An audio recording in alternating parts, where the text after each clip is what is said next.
Hey there, we will be starting soon. Please enjoy some King Gizzard and the Lizard Wizard.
I'm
All right, let's get started. Welcome to Las Vegas in XP12.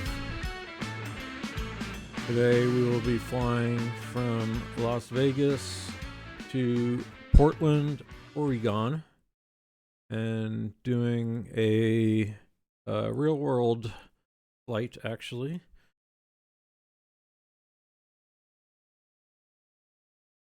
Sun Country, who does contracting for Prime. They do a route from Las Vegas to Portland and back with precious Prime packages for Mr. Bezos, to enrich Mr. Bezos and for us to get lots of molded plastic things.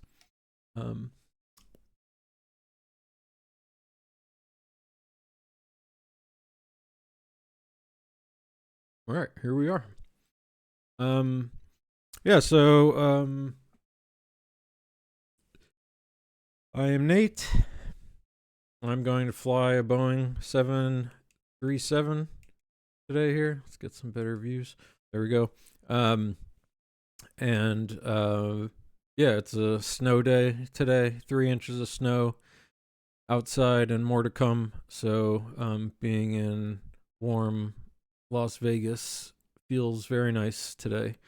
But as usual, I am streaming today because I am shirking work responsibilities. Any of my clients listening, I deeply, deeply apologize for not working on your manuscripts today.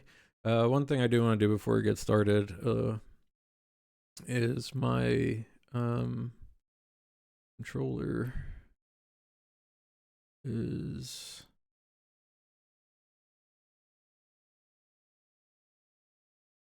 Okay.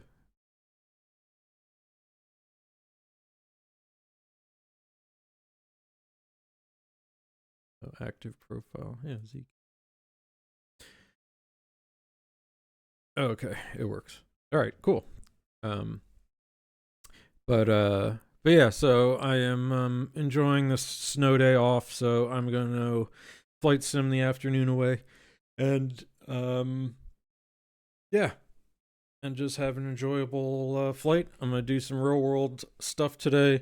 The point of the stream is to prepare me for VATSIM, which is a large online flight sim air traffic control network. And so I've been doing this to get better prepared in XP12, which is a great sim. I think I like it more than Microsoft Flight Simulator, and but it feels a lot different, so I'm just getting used to it. And so this is probably going to be one of the flights I would be doing in VATSIM more whenever I'm doing West Coast stuff, because I like to fly cargo things. So yeah, I will get started now, just setting up the aircraft, and we will get going. So we are in a Boeing 737.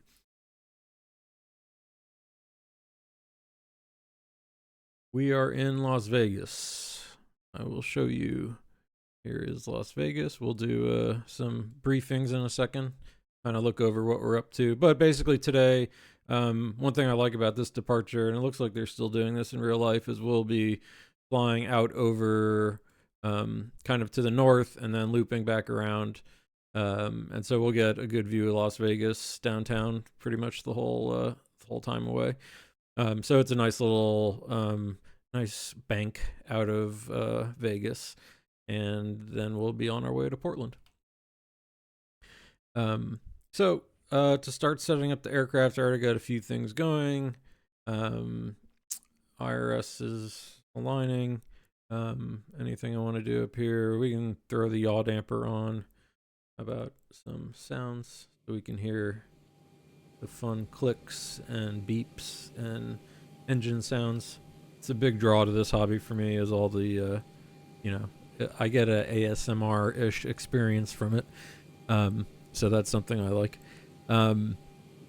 Also, for the purposes of, well, I mean, I have like a flight sim rig set up here. TCA Boeing yoke, Bravo throttle with some cool 3D printed Boeing 737 attachments, and then I've got the wing CDU for the Boeing and the wing full PAP 3, I think they call it, the MCU and the EFIS panel. And so, yeah, for the purposes of stream, kind of cool stuff. And for simming, it's great too. But yeah, I'll be kind of manipulating the stuff up in the quote unquote real world here instead of in the game. This is the one bad thing about Flight Sim is all the click spots for all the different buttons are very annoying. So anyway, we were on ground power right now. I already did some of this. Let me get some lights for myself. No. Well, we'll put the seatbelts on, even though it's just cargo today. Sure, let's get the heat going. Although, doesn't matter. And that trim air will be on. These will be auto when the time comes. Today we are flying up to... Okay, so this is an operational flight plan. Has all our stuff, so we're going up to 360. So up here on the pressurization panel, I'm gonna go 360, and Portland, almost positive is ground level. We'll check it again. I think it's like 20 feet or something, or 40 feet. So we'll double check that again, but that will be our landing altitude. And I am going to wait to put the APU on because I don't want to suck too much fuel. But what we will be doing now is looking at our flight plan and our navigation map here, and big zoom in there, and filling out the information in the flight computer so the aircraft knows where it is and where it's going, and we will then get going. All right, so position now. We are in Kilo Lima Alpha Sierra is our reference airport. IRS position, I had already started aligning those. I'll use our GPS here. So this tells the aircraft where we are. You can kind of see on this nav map display here. This is at the accuracy, essentially, of that. And I will, for our purposes, I'll zoom out a little here, go into plan mode too, so you can kind of see how this all comes together on the navigation map. Warnings off. Okay, go to the route page. We are, again, Las Vegas, and we are going to Kilo Papa, what is it, Delta X-Ray, which is Portland.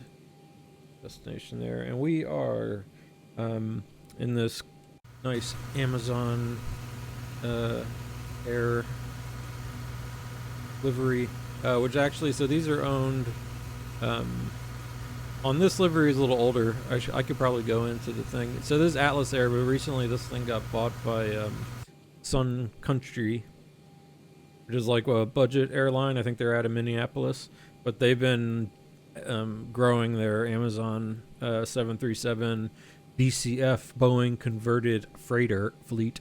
And so, yeah, so they started delivering packages for Amazon.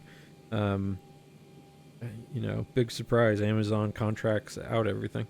So, yeah, this is just basically like I'm an Amazon delivery driver. Well, I'm a freelance, I'm a gig worker pilot here for them now. Although, actually, if anybody wants to work for Sun Country, I'm pretty sure I just saw they're hiring, probably for these purposes. But anyway, Sun Country is Sierra Charlie, sometime, I think Sierra Charlie X-Ray, and all their cargo stuff is usually like 30 something, so I'm going to be 3042, 3042. That's our flight number. Okay. this back up. So let's program our departures. Oh wait, does this aircraft have the... Oh, I need to change one thing. So this is the newer FMC panel that has like VNAV and some different buttons, but the display and variants, FMS, I want the A1. Oh, and I don't think I need to do the VNAV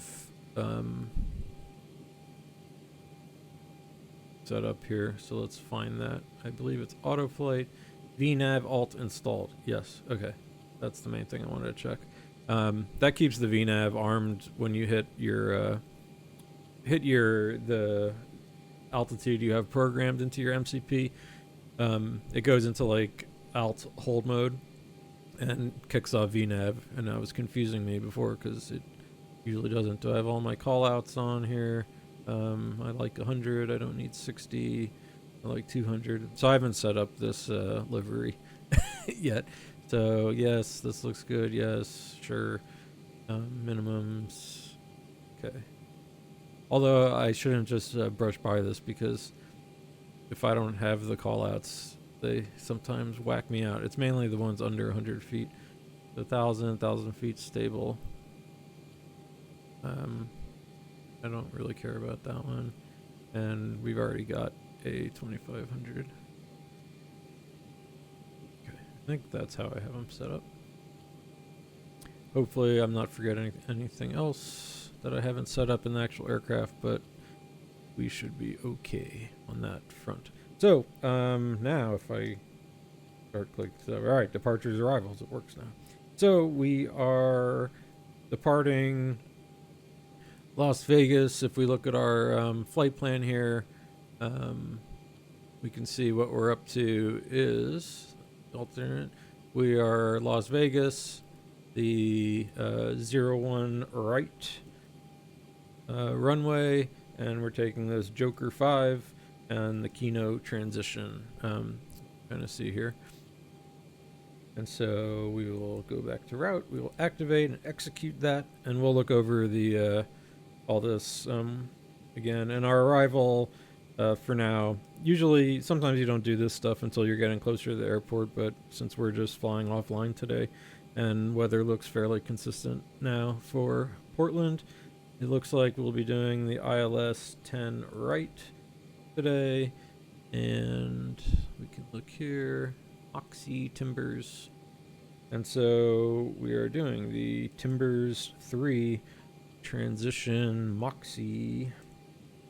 And I'm not going to put a transition in the Scapo transition, because we'll just fly the final with, give ourselves some vectors. So I'll go ahead and execute that.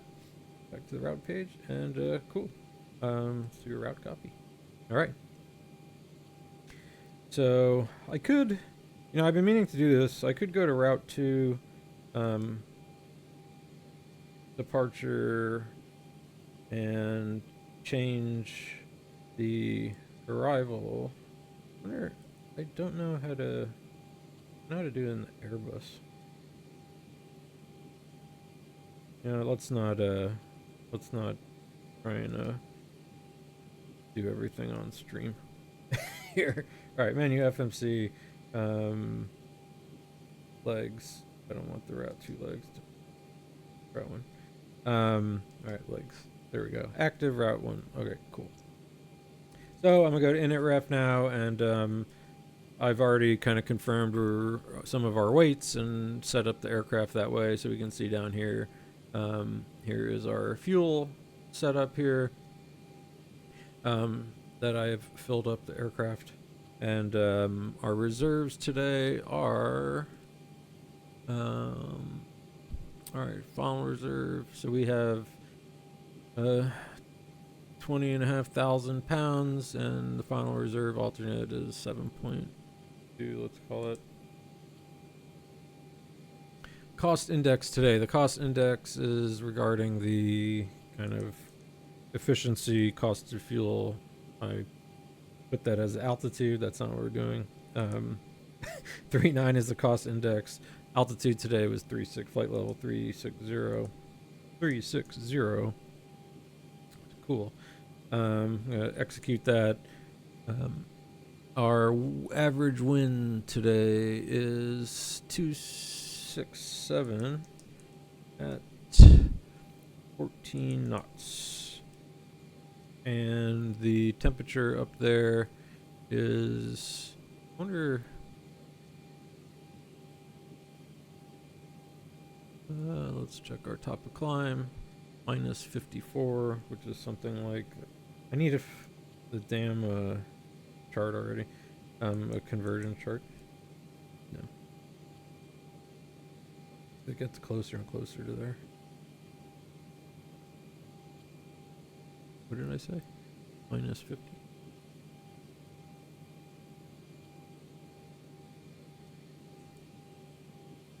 Okay, there we go. Out constraint pub. See what that cares about. But if you looked on our map page here, you can see that our route is starting to get plugged in there. And so if I go to the legs page, I'm going to quickly confirm that against our charts to make sure we've got everything together. So we are taking runway 01 right. I can start setting up some other stuff too. So I'll set my course to 014.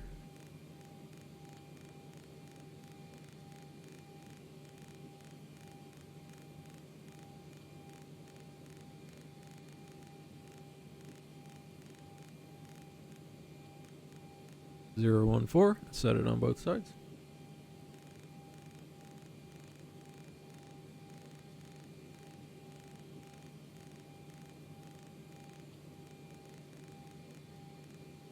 Okay, 014 course set. We will check our actual departure.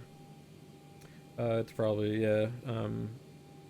Also, like, all my stuff is right in the middle, 180.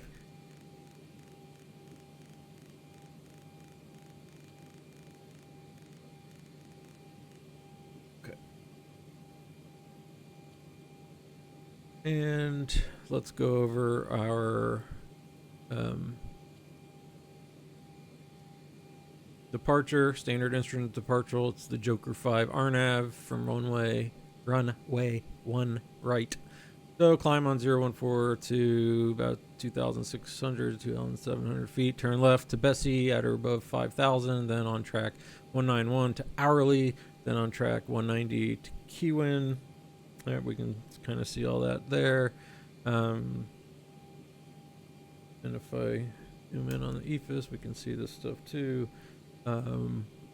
Peril, Kiwin, Rock, 263. Go 263, blah blah blah blah. At or above. All right, cool. And top altitude is flight level 190. I'll dial that in a little later. I don't want to climb too fast. So our main restriction. Oh, we do want to be up. Kruger isn't part of ours. So by rock, we want to be 13,000 or above. So I'll just go ahead and plug in. Let's assume they gave us this. Just go up to 190. Actually, let's just go right to 13. Do 16.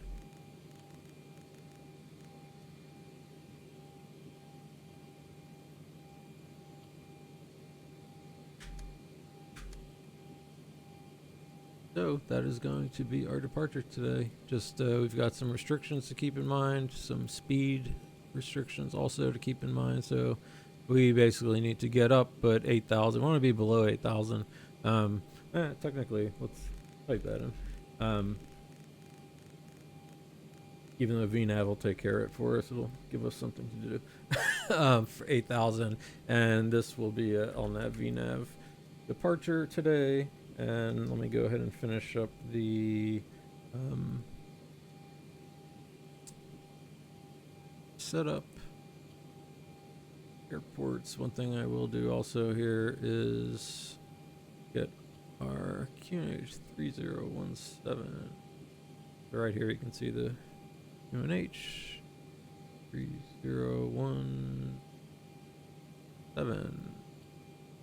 Check. And we will go back to the chart and look for our runway analysis. The Zibo doesn't have that just yet. So we'll take what SimBrief tells us. It's been pretty good so far. So select temp is 30. And okay, outside air temperature already getting picked up is 17 degrees. It is -2C where I am. So for my fellow Americanos, that is like 20 something. It's no good. It sucks. But on the plus side, we're inside and we are playing flight sim. I'm gonna go ahead and lower just in case something changes. And in here, it actually does it with 30.16 QNH. So we will be doing a flaps 5 takeoff. SimBrief likes a G-rated takeoff 1. That works for me. Climb 1. That sounds good too. Do our takeoff. Flaps 5. Center of gravity we'll get from the Zibo. Trim is 6. We'll set our trim later on. And the V speeds, Zibo likes, or SimBrief likes 44, 44, 50. All right, yeah, we'll take those. So the V1 speed, that's the speed at which you need to decide to slam the brakes or continue with your takeoff. VR, it likes the same. So those speeds are often very close together. Because it maximizes your landing or your stopping distance. And then V2 is when you rotate, pull back the stick, the yoke. So 150 knots there. All right, cool. So there are takeoff ref, and I will set our initial speed to the V2 speed. So 150 knots, and limit climb.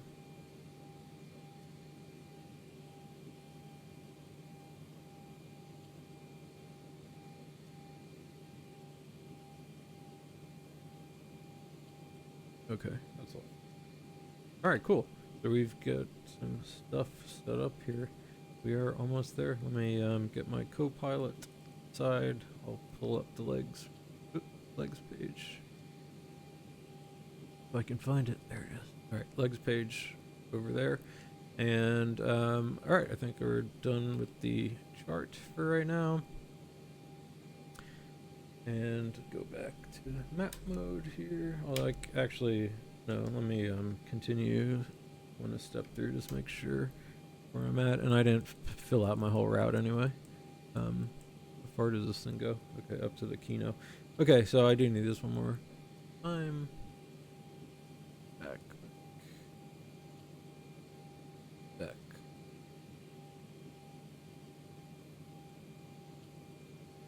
Two more. Okay, and I will put in the rest of our flight plan here. I'll do it at go to the route page. All right, so from Kino direct to Oscar Alpha Lima, so that's kind of VOR. Direct to Yirin, Yankee Echo Romeo, India November, and then Moxie is next. So I'll pick up Moxie, bring it up, and execute that, and that should be our full flight plan there. So once again, I'm gonna kind of look down at our nav map here and just make sure it looks like as I step through everything is good. Yeah, Bessie. Yeah, the speeds should be good. Harley. Fuck you, Harley Jarvis. That's what I'll think of that. Deadpool, biker. So yeah, well, we'll look at the chart. There's lots of comic book characters on this departure. And then here's Portland at pub. We will be 210 5000 and go on vectors, and then we'll loop ourselves around, intercept the ILS at Heron, and we've got a go around procedure plugged in there. So yeah, sweet, everything looking good. Map mode, I will zoom in for me, and once again on Copilot side I like to, let me make sure the other thing, are these synced? Yeah. I like kind of giving this center. I can do my vertical profile too, but then you can't see it, so I like to center this one. Zoom out so I can kind of see where my flight path is. All right. Well, without further ado, let's start this bad boy up. Flip a fuel pump on because I want to get the APU going. Let's turn the collision light on so people on the ground know. So the APU is on the back of the aircraft. Here is a small engine, and keep going.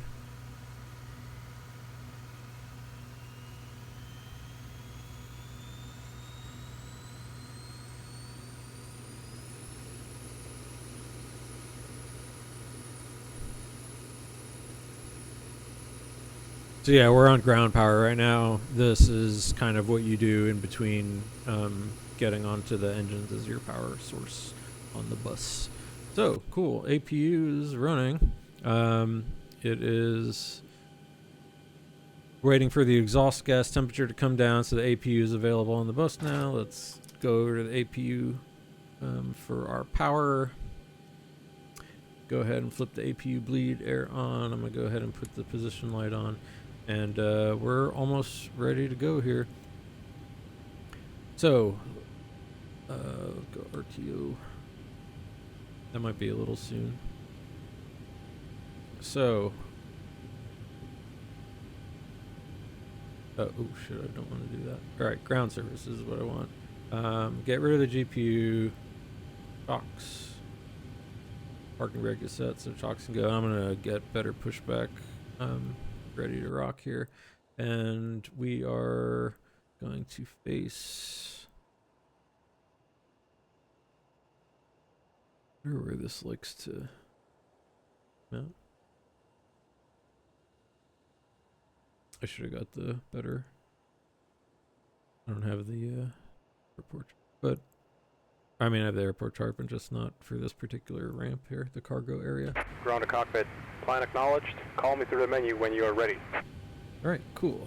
So before we do all that stuff, let's make sure I did all my pre-flight stuff. I kind of have an expanded checklist here right now. So our CDU pre-flight is complete. We have all the initial data in, navigation data is set, the route is in. I did the departure, legs we just verified, performance data is all set. Here, lights we can test. Alright, everything looks like it's working. Alright, fuel panel. I've got the one fuel pump on for the APU. APU is on. Passenger signs are on. Window heat is on. Probe heat is on auto. Anti-ice won't need, at least for this part. Our hydraulic panel is set. And the PAX air conditioning panel is all good. Cabin pressure panel is, I guess I didn't totally set it, but I'm close to 100 about the landing. So yeah, air pro elevation 30 feet, so that's all good. Okay.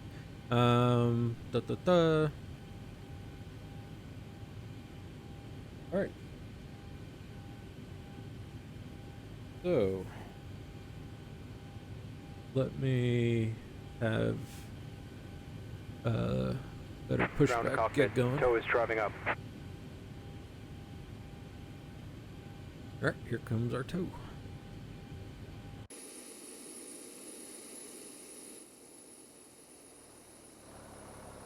Ah, the desert. Little slice of the desert.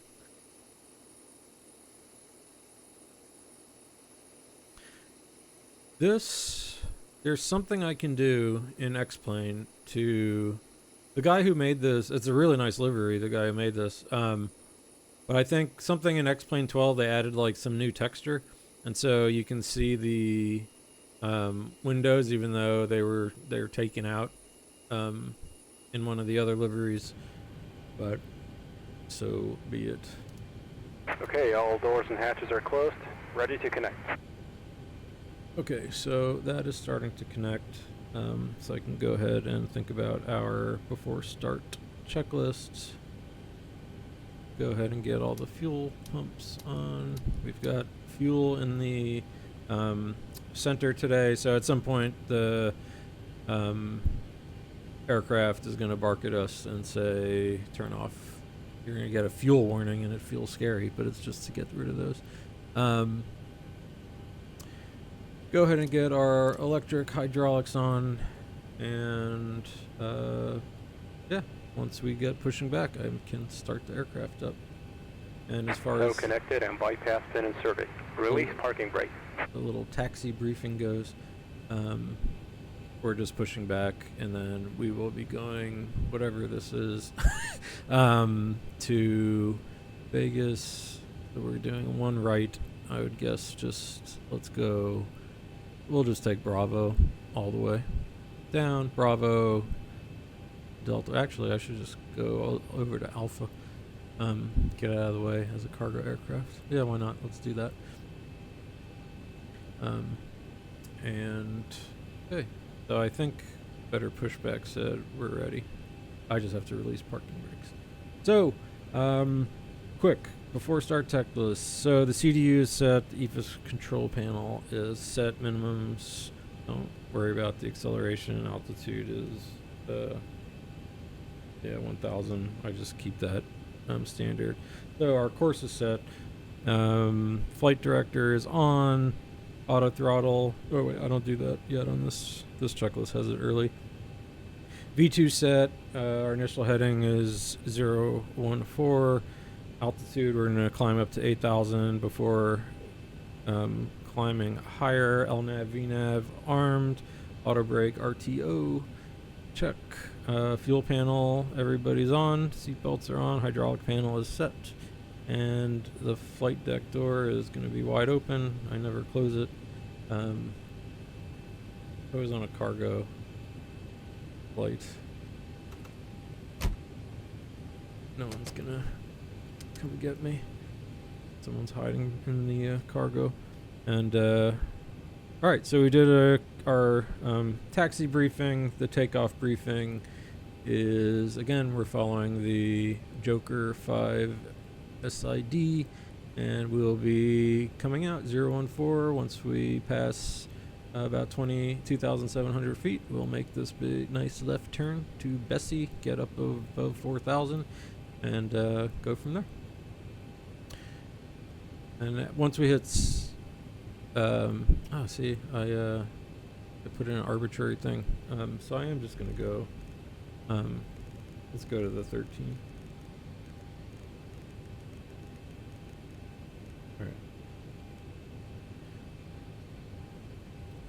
Yeah, Magneto, Joker, etc. All right, that all feels good. The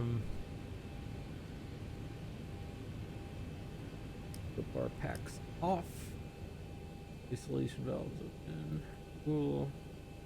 And let's release the brakes. Starting pushback, and you may start engines.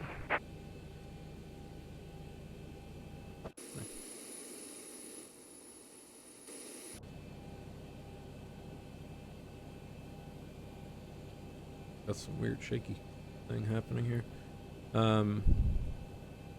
Alright. Let's start engine 2. Set to ground, ignition, right. And what's happening now is the turbine engine is spooling up one part of it, and once that's spinning about 23%, we will introduce fuel and ignition and oxygen, and fire creates.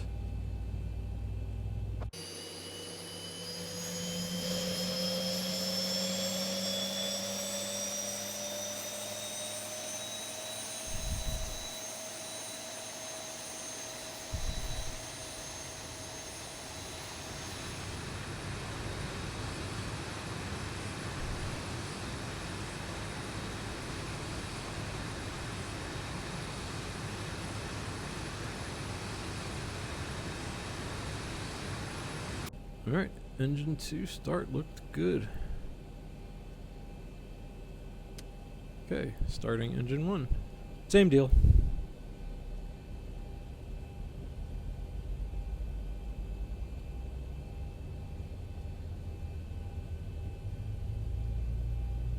Into spooling up. And 23%. Here comes fuel. And now we're looking for the exhaust gas temperature to rise. There it is. So that's, you know, the fire, the heat. And then N1 is the kind of other. Set parking brake. Setting parking brake. The other stage of the turbine. Stand by.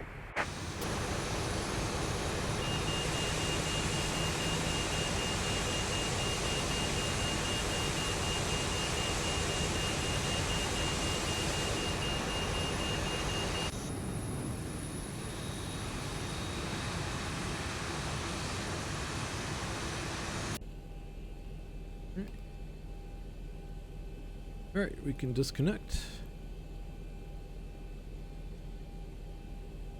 Go to our system page down here. Oh good, this one has all the brake temp stuff too. Alright, he's not totally disconnected yet, so I believe you're supposed to sort of wait until that guy is. So it's disconnected and bypass pin has been removed. Hand signal on the left. We'll see you next time and have a safe flight. Alright, thanks, buddy. So now we will do some stuff. Our after takeoff flows. So let's go ahead and switch over to the generators. All this is looking good. Packs, auto, isolation valve, auto, APU bleed can come off. Set start switch is continuous. Let's turn off the APU, get some lights on. Go ahead and set our trim to 6. Okay, set. And this is a flaps 5 takeoff today. Flaps 5 is set. And let's do a flight control check to make sure I've got everything plugged in. You can look at it here. Alright, full up, full down, full left, full right, and rudder, full left, full right. I'm never quite in the right position for that. Left. That feels better. And just for the purposes of this, I'm going to get rid of the, if I can see. And I think that felt like all the stuff I am going to be doing right now. So before taxi checklist, generators are on, probe heat, I'll keep on auto. Anti-ice won't be needed. It is off. Packs auto, isolation valve auto, engine bleeds are on, APU bleed off, APU is off, engine start switches continuous. Engine start levers, idle, detent, I just looked at them, they look good. Flight controls are checked, ground equipment is clear because there is none. And so we are ready to rock. So we are going to go ahead and just taxi out. Let's do this is Romeo Alpha to Alpha. Although that's kind of, I don't think you would do that. So let's just go Bravo. So Romeo Bravo. Looks good to me, and all the way. Then we can see some more of the airport anyway. Keep that chart up. Okay. Alright. Release the parking brakes. Do a quick config test. Okay. and let's get going.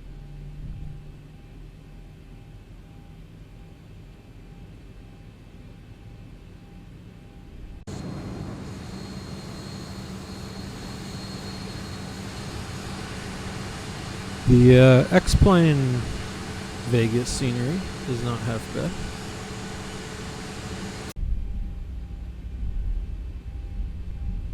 Alright, so let's see what we got here. We are on Romeo, and we will be taking Bravo.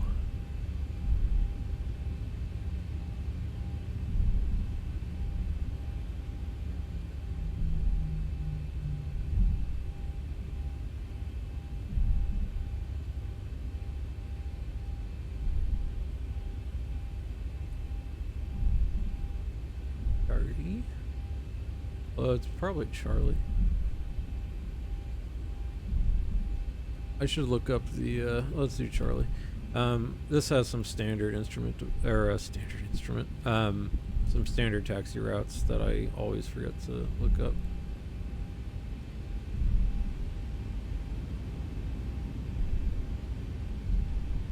Okay.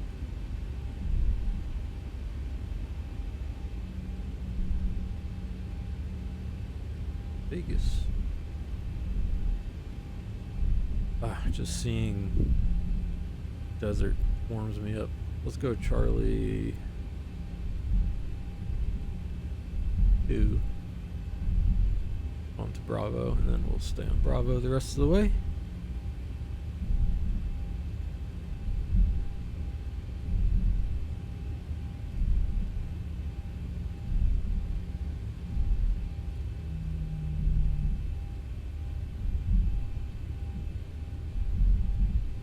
Slow down a little bit. It's probably Charlie 3 RRL. Based on what, I don't know, just seems like I would.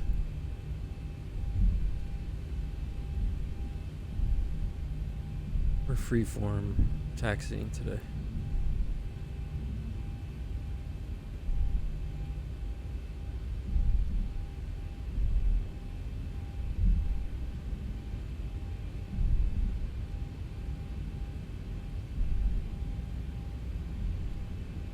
Bravo, and we go all the way down, and we'll hang a left at Delta.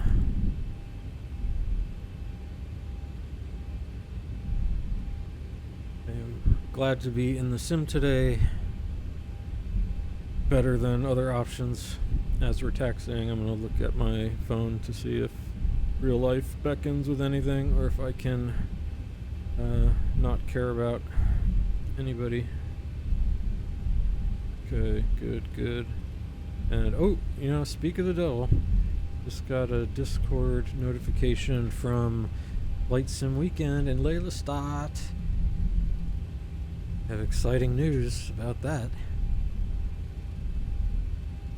Namely that I'm going, and so is my wife. That'll give us a cruise topic. But I am excited because I love the Netherlands. B, I do try and travel there every year to sort of chill out and, you know, well, yeah, vacation, right? But I've, I kind of like going for a long time, and so just because how my work is very flexible on that front, and usually I'm finishing up a bunch of projects around kind of mid-March anyway, and so yeah, so I'm excited that I go, but usually my wife doesn't get to come because she can't take off that much time from work because she has, you know, people who lives depend on her, literally. So anyway,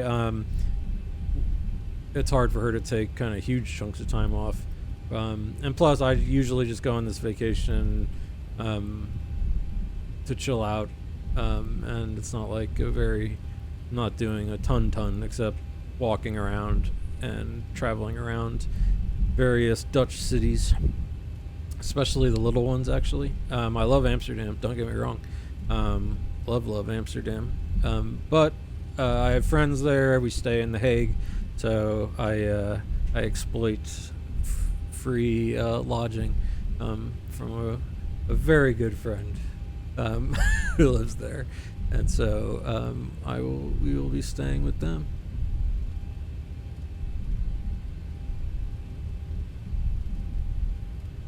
And so that always helps the cause when you're traveling anywhere, really. It's like if you don't have that huge lodging chunk, because their flights always, I love flying in the shoulder months because you get such good deals. The last year when I flew there, I think that was last year, was ridiculously cheap. Is this Delta? Isn't that kind of a weird, confusing sign?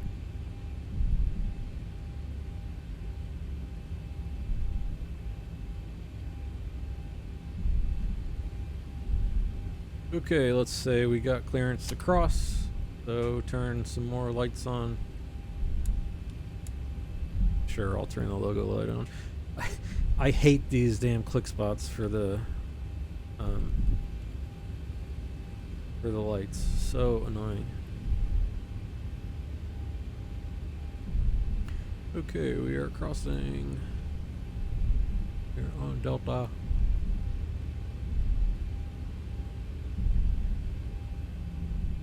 Alright. Technically these lights can come off.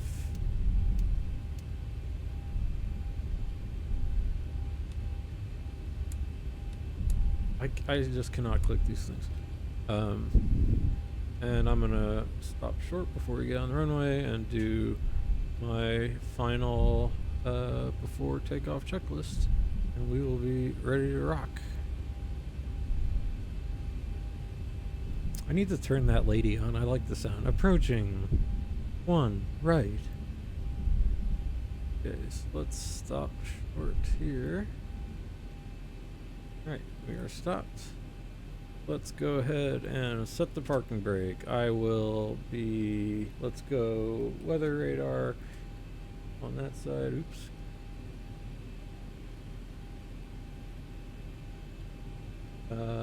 Let's go terrain over here. Let's panel up. See a little bit. Okay, so I want auto throttle now.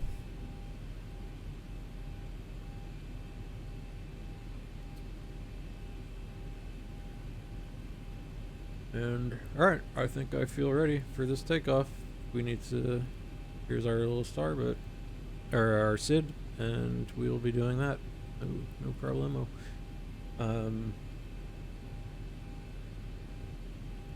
Alright, I'm ready.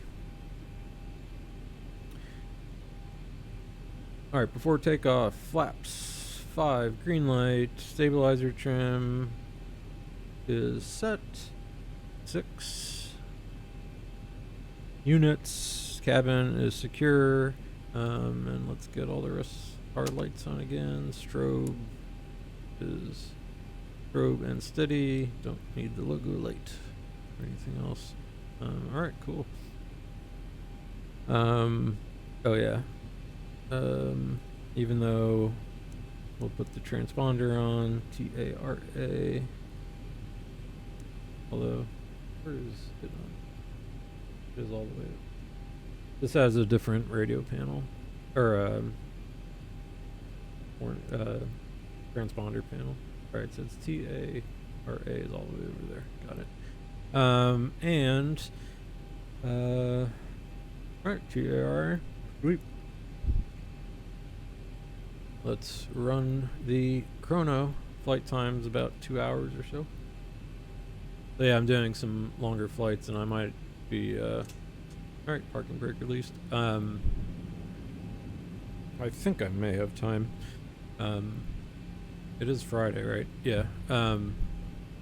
So arguably I'll be wanting to hang out with my wife and or people.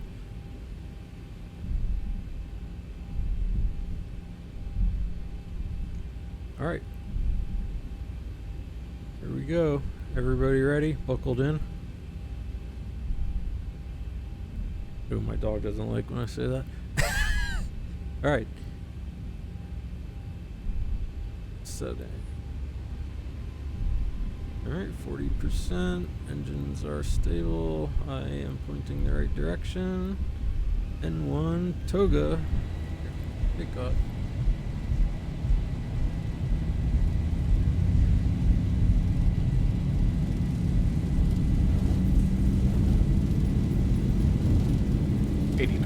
Chuck. I didn't discuss the wind threshold, but we have just like, it's pretty calm here. It's like 2 knots, the tailwind actually.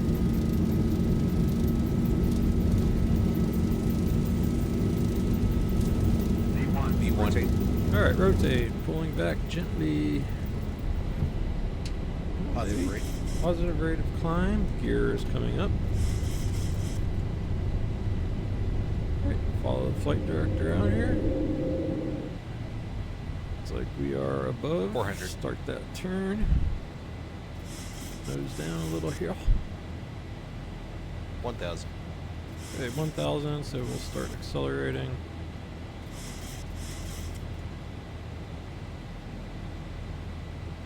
Enjoy a little hand flying over Las Vegas.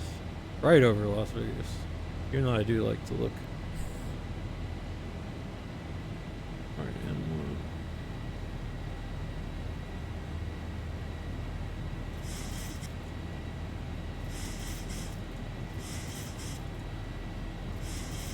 Trimming down a little bit here. Alright, let's go flaps 1. Go ahead and throw the autopilot on. Gotta stay under 230. Alright, flaps are up. And let's enjoy some views.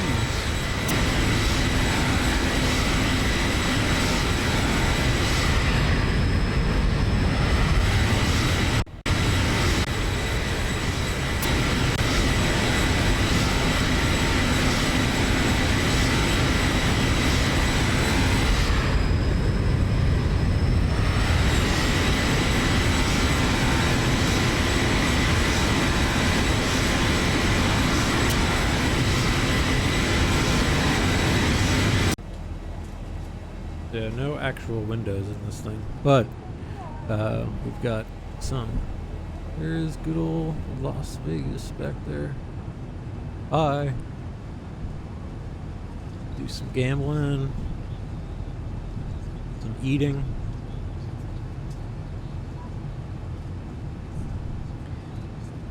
I would like to go to Nevada. Yeah, I guess technically I've been in Nevada. Never Vegas.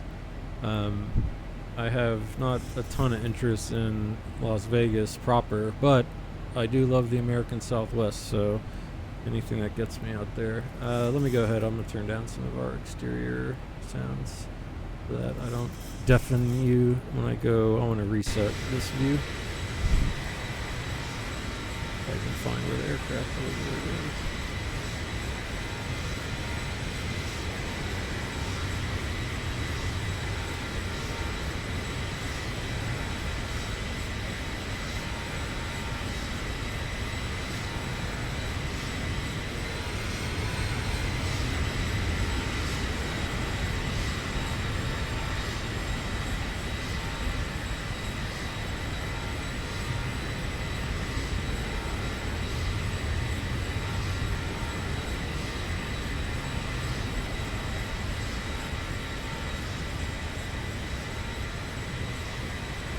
Big grid.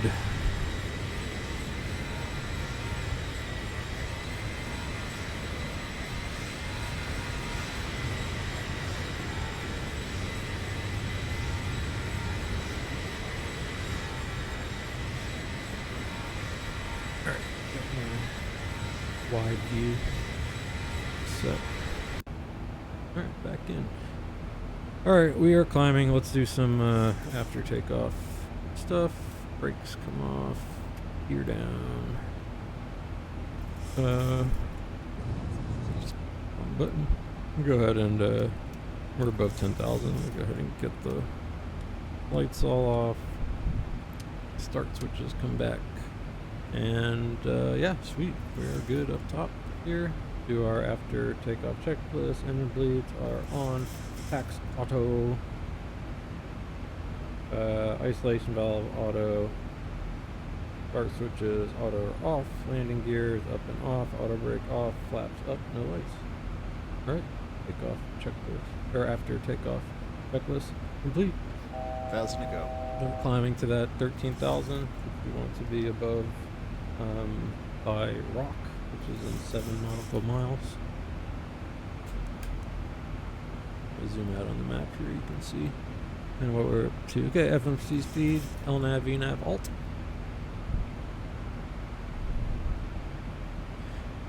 Yeah, this restriction is, you know, we got mountains.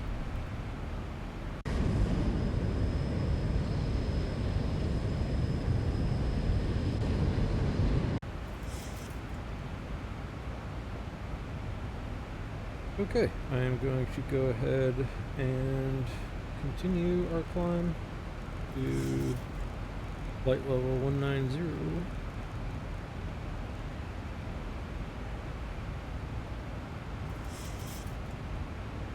Okay, so that alt intervention does just straight up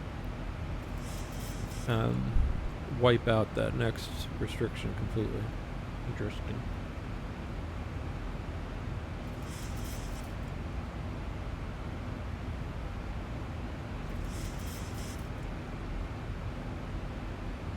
Zebo with its aggressive. Whenever you do the intervention, it likes to go up to like 5,000 feet per minute. I didn't realize on previous streams, like, I have to watch myself, so I said feet per second, which would be intense.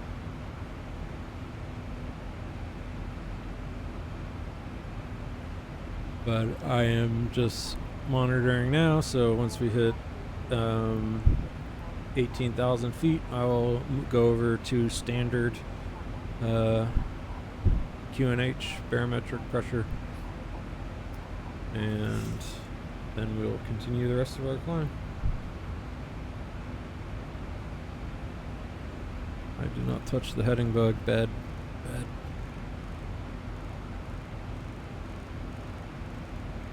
Okay, reset the heading bug. It's 4.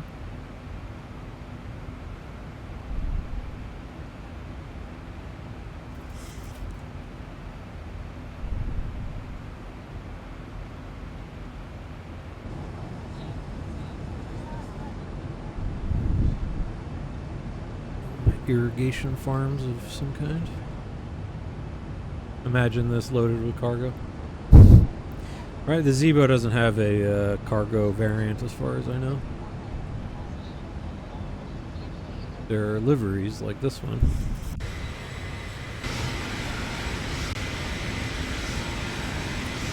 But there's not like a proper variant. All right. Above 18,000, set standard.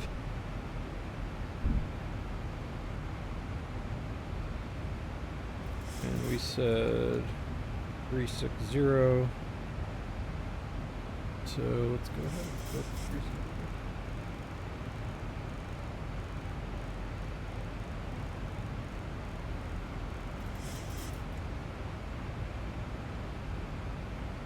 What did I think it was? 3. Hold on a second. Second guessing myself. It was like 3. Yeah, it is 360. Alright, 360.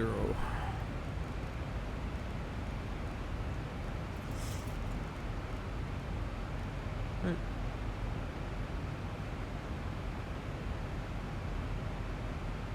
What do you press if you want to keep climbing but not? I actually don't know that. That's weird something. I didn't think it would clear out the next restriction the first time you press it. It makes sense that it would, though.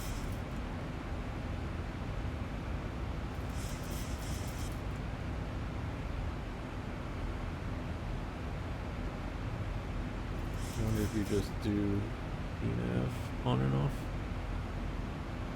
Alright, reset the heading bug for this turn. Temperature is all good, not a cloud to be seen.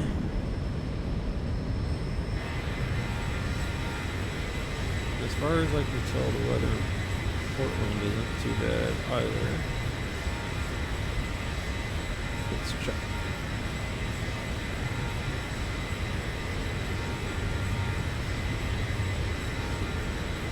Weather, actually no, it's a little, I mean, plenty to see, some scattered. Wind is fine for at the moment, but we got a couple hours to go. So there's clouds, and it's chillier. Although not by too much. It's only 17 here in Vegas.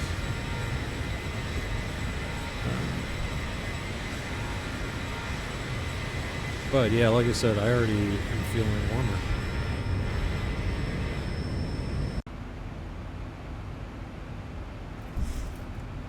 And even though I always learn my lesson not to listen to music while in flight, this is a longer flight. Let me go to the progress page. So we are estimated to get to Portland at 2029. It is currently almost 1900, so you got, an hour and a half and change. So an hour, 40 minutes before you need to start thinking about anything. Alright, cool. I'll pull up our vertical profile here. Any VFRs worthy of our view of the map? I want to see what we are. Rump.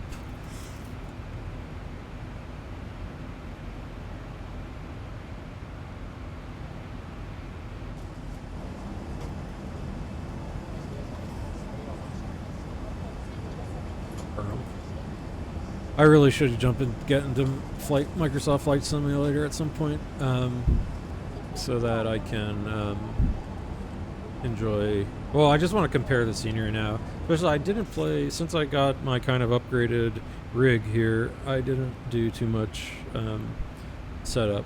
We're gonna get the low fuel warning in a second. Center tanks are about there, and then I am going to, let's see, top of climb is getting there. 77 nautical miles. About 10 minutes. Maybe when we get to Portland, if we have a nice landing, I'll treat myself to a cup of coffee. Coffee is for closers only. Coffee for landers only.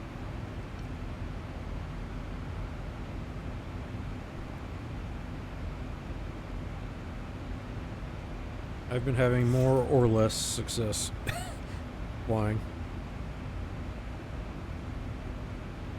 Or landing, I should say, lately. But starting to feel better.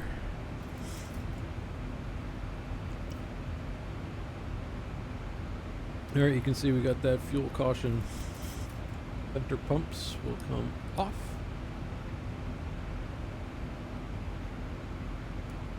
Good call. All good. Okay, so we are just now enjoying our cruise.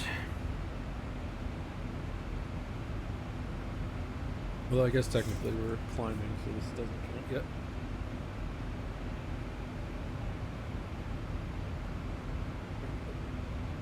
Looks good here. Yeah, but one thing I was saying is I wonder if on the map I have bad luck doing.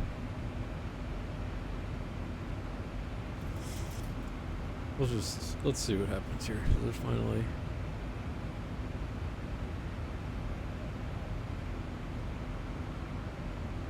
Oh, it's the night mode one? Ugh. Ah, so it does have all these overlays. Let's see. Excuse me. So, if I don't need that, oops. If I can just do whatever the hell I think I was doing. Which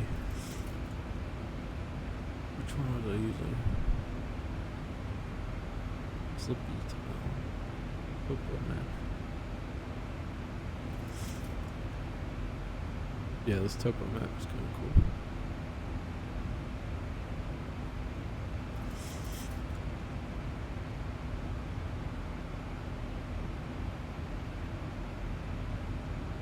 Use any PDF VATSIM slippy tiles that you downloaded.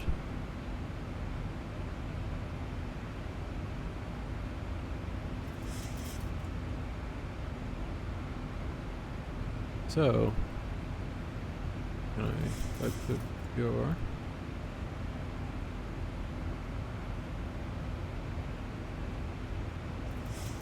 Did it actually show VR? Oh, cool.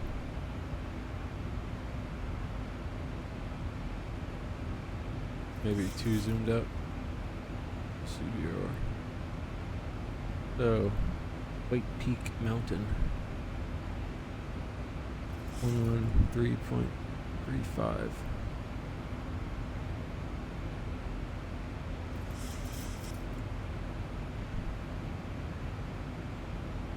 Oh my other, I'm gonna have to, I forgot about this.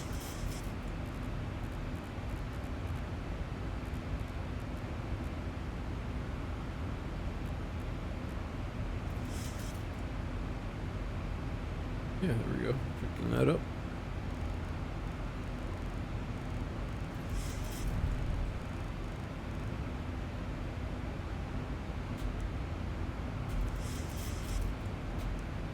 Although it's still pretty far from it.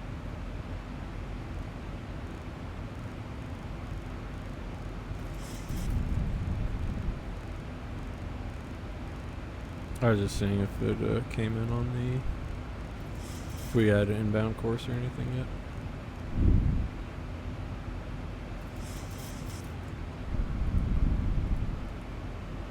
But that's cool to know. And they're cool. 1,000 to go. Alright, 1,000 to go. Check. Where are we? We're there. Is that our? No, that's not our flight plan. Oh, I do want to. 11550. Alright, I want to. When we get close to Tahoe, let's stay where you are. That one I will keep plugged in because I do want to remember to take a gander at Tahoe and Reno. I think if I did travel to Nevada, that's where I would go. So it's like 11320.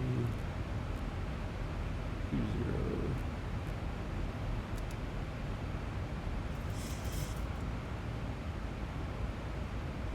the normal map here. Zoom out a bit.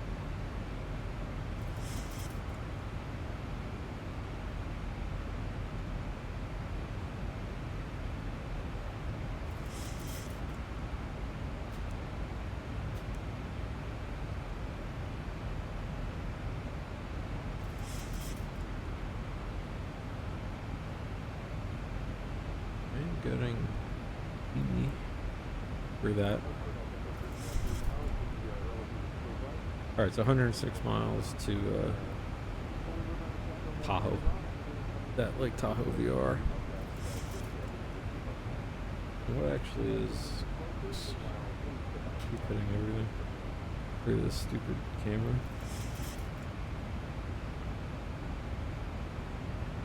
Top of descent is about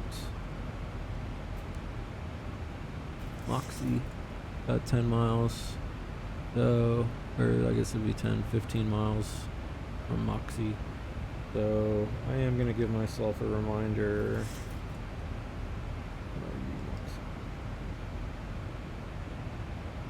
Oh, my thing is lagging. I'm gonna grab Moxie. I'm gonna put a fix there and give myself a little extra time. 50 miles.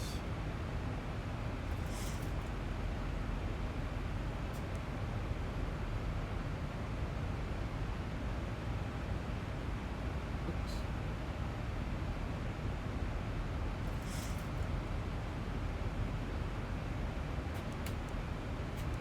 Alright, there's my ring. So, hold on, I want to go.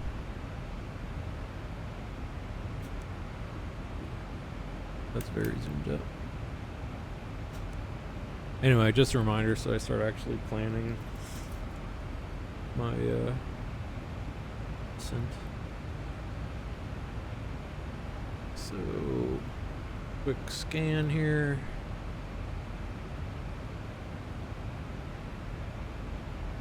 Alright.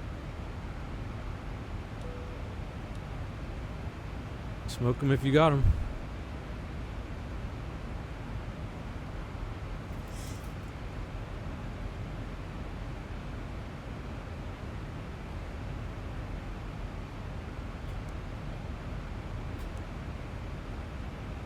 Reset the heading bug. Just turned there. Alright, cool.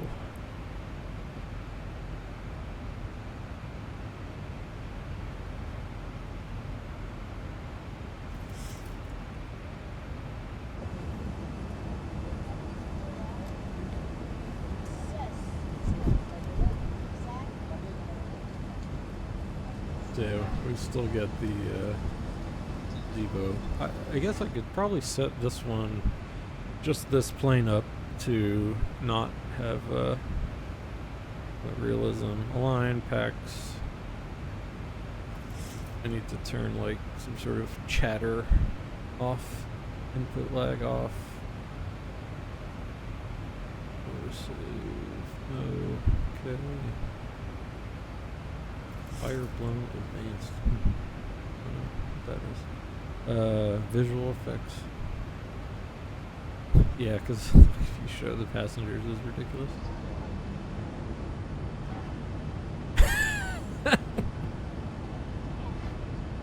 So, yeah.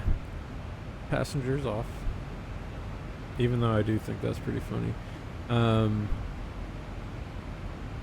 would have thought it's in the realism settings.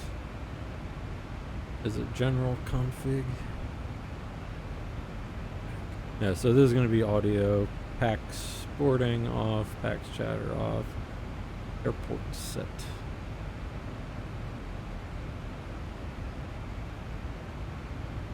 Basic region large. Okay. Packs applause off, takeoff announcements are off, cabin ready, safety, taxi. Captain messages, I think, off. Let's keep going. Do with that. Oh no, that's gonna be the PA probably. Audio features is just various volumes, okay, and everything else I think is good. Exterior winglets.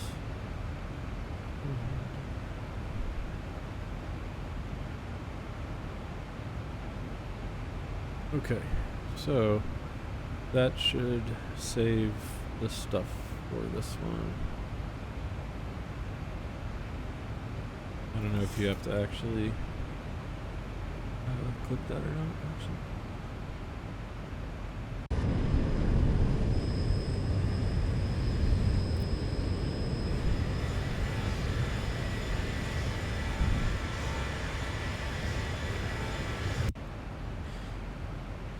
So, I am going to give you a little view. I think I'm going to grab a quick snack.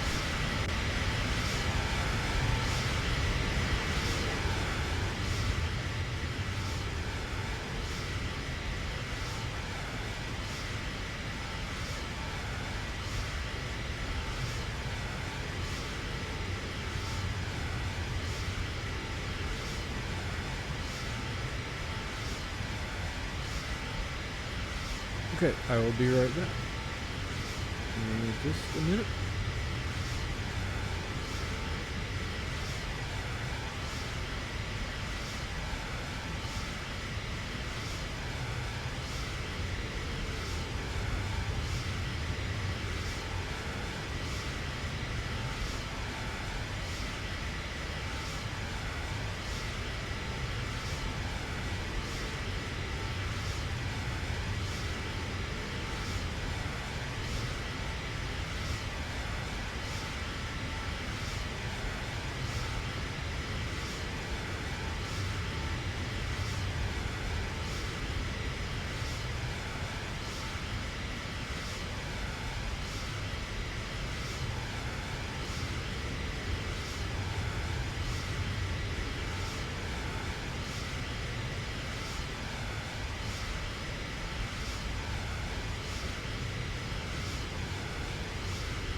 Okay, I am back.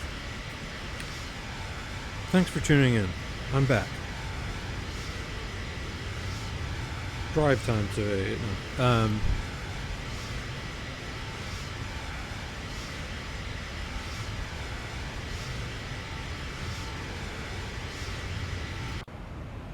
inside here.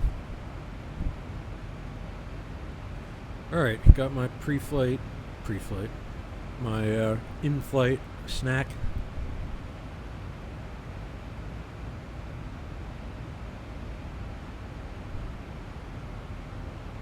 So,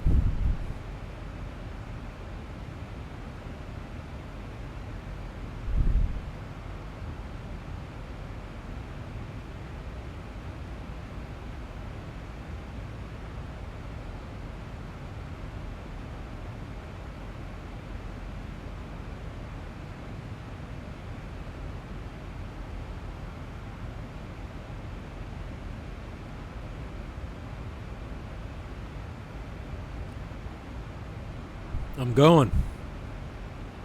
I'm stoked. We, let's see something here.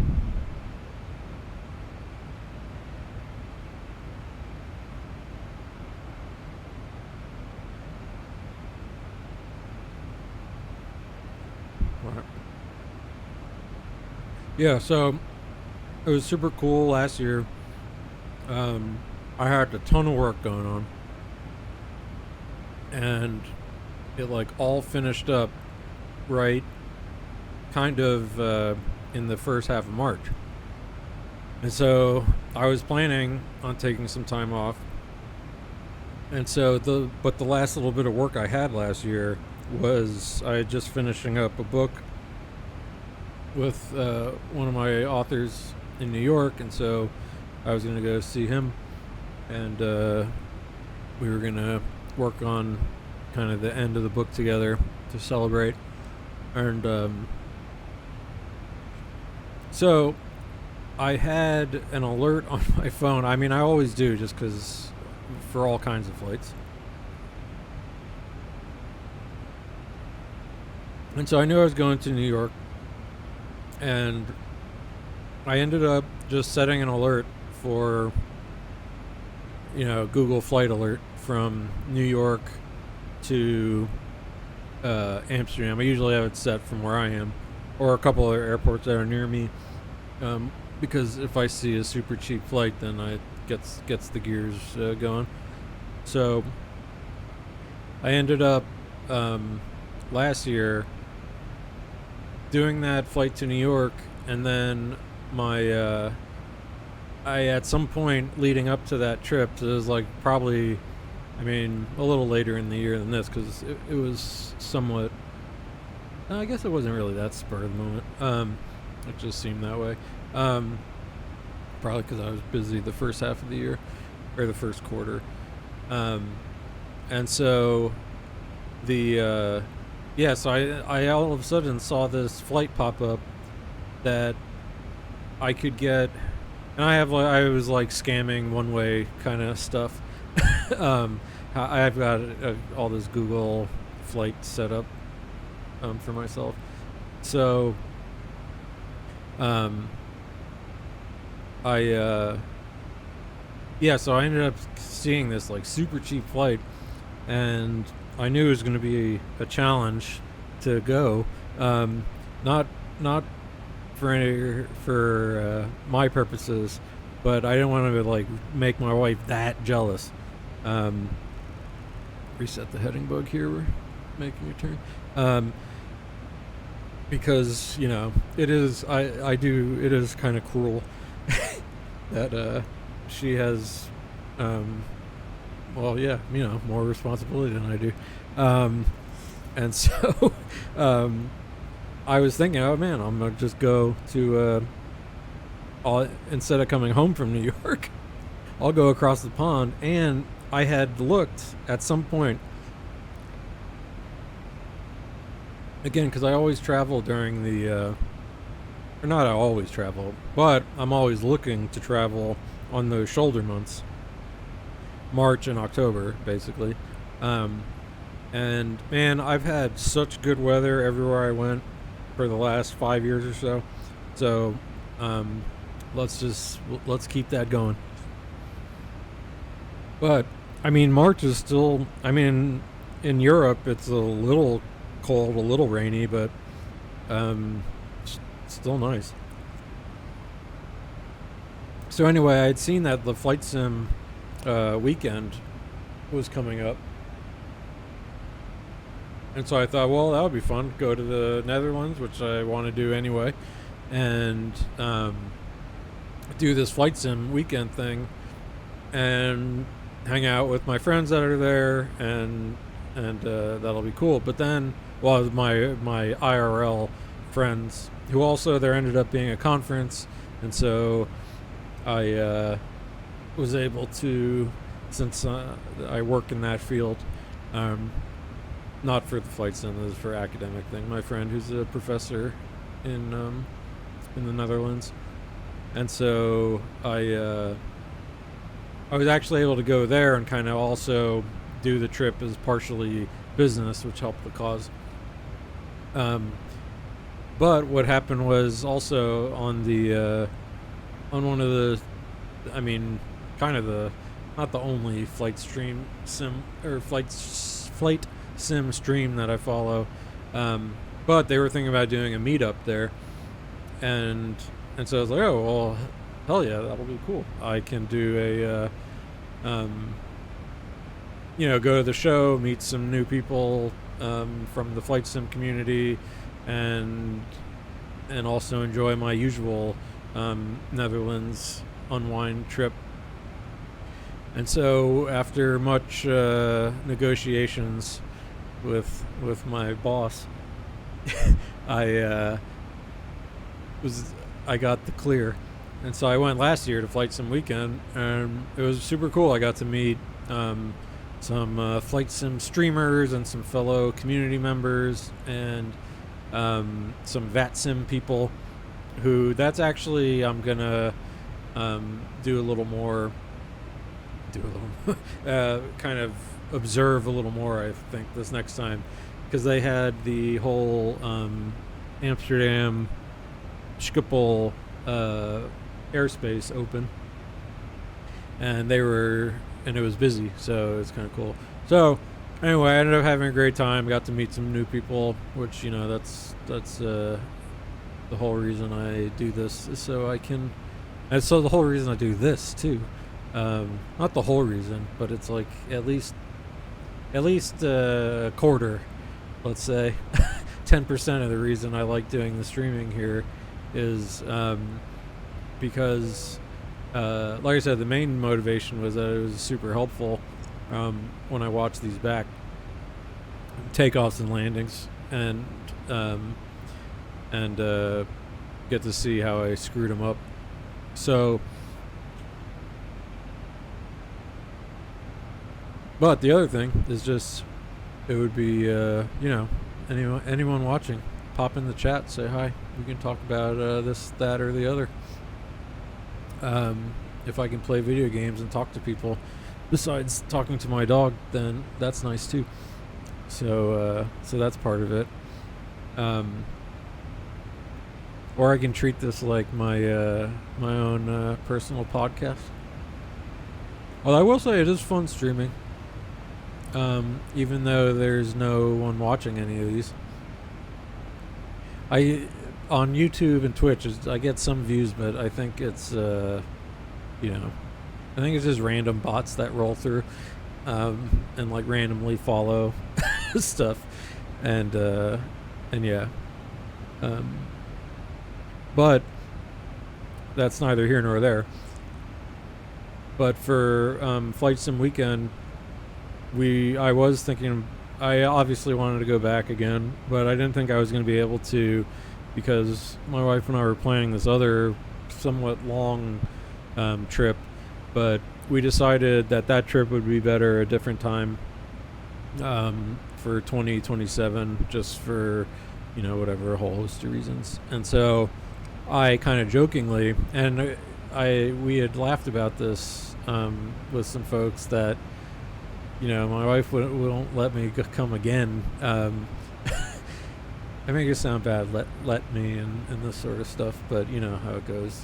Just trying to be a good partner. Like I said, it's you're happy for your partner, for them to go travel without you to an extent, but you also want to go. But so when we decided we weren't going to do that trip, I said, well, let's just think about we still want to do a vacation of some kind.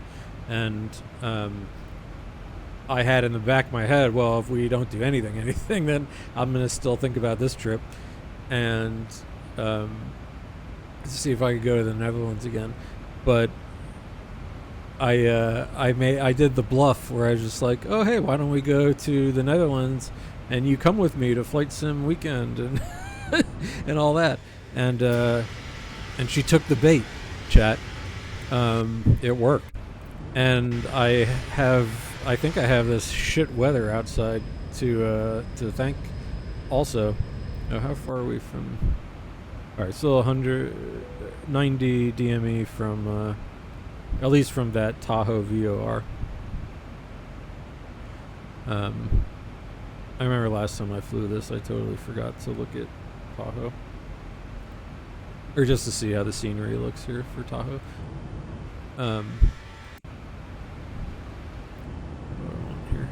I should set up a different camera thing for, because the interior camera shot here of Zibo is not, or of an empty Zibo is not all that great. But this is nice. So I made like the bluff, and she said yes, and so I was like, I laughed and thought, yeah, sure, but we just kind of kept talking about it a little bit more. I touched base with my friends over there and kind of started getting some crude plans together. And then yesterday, we were both kind of off work and relaxing. And, well, we weren't both, it was later in the evening, but the snow was falling. And I was looking at the map, the weather radar, and the 3 inches of snow coming in. And it was, cold and dark and snowy, and so we talked about getting away again, even though, again, going to the Netherlands, it's not like a summer wonderland, especially because it's just before spring, spring proper at least, but it's still really nice out by the time you go there in late March, early April. And the flights are still cheap. It's still sort of counting as a shoulder month. So, yeah, we started talking, and then she and I kind of set it up with my friend who's there, and who's actually going to be out of town. They're going to be out of town for like half the time we're going to there, which is both good and bad.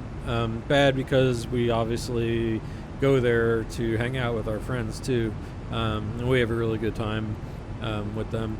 So on the plus side, half the trip they won't be there, but the other part is that they won't be there, so that's the good part too. We're going to be just staying in their apartment, and So my wife and I'll have a little, it'll be like my little. If I close my eyes, it's like my dream life of getting to go retire somewhere in the Netherlands, and waking up and eating herring and getting stoned and walking around and then eating that either that Malay or the Indonesian takeaway places, which I'm telling you what, that's some of my favorite slop on starch that you can get. But yeah, so then we're probably spending a whole other week just kind of by ourselves. And this time though, we are going to do a little bit of traveling around some other parts of Europe. So do a couple day trips.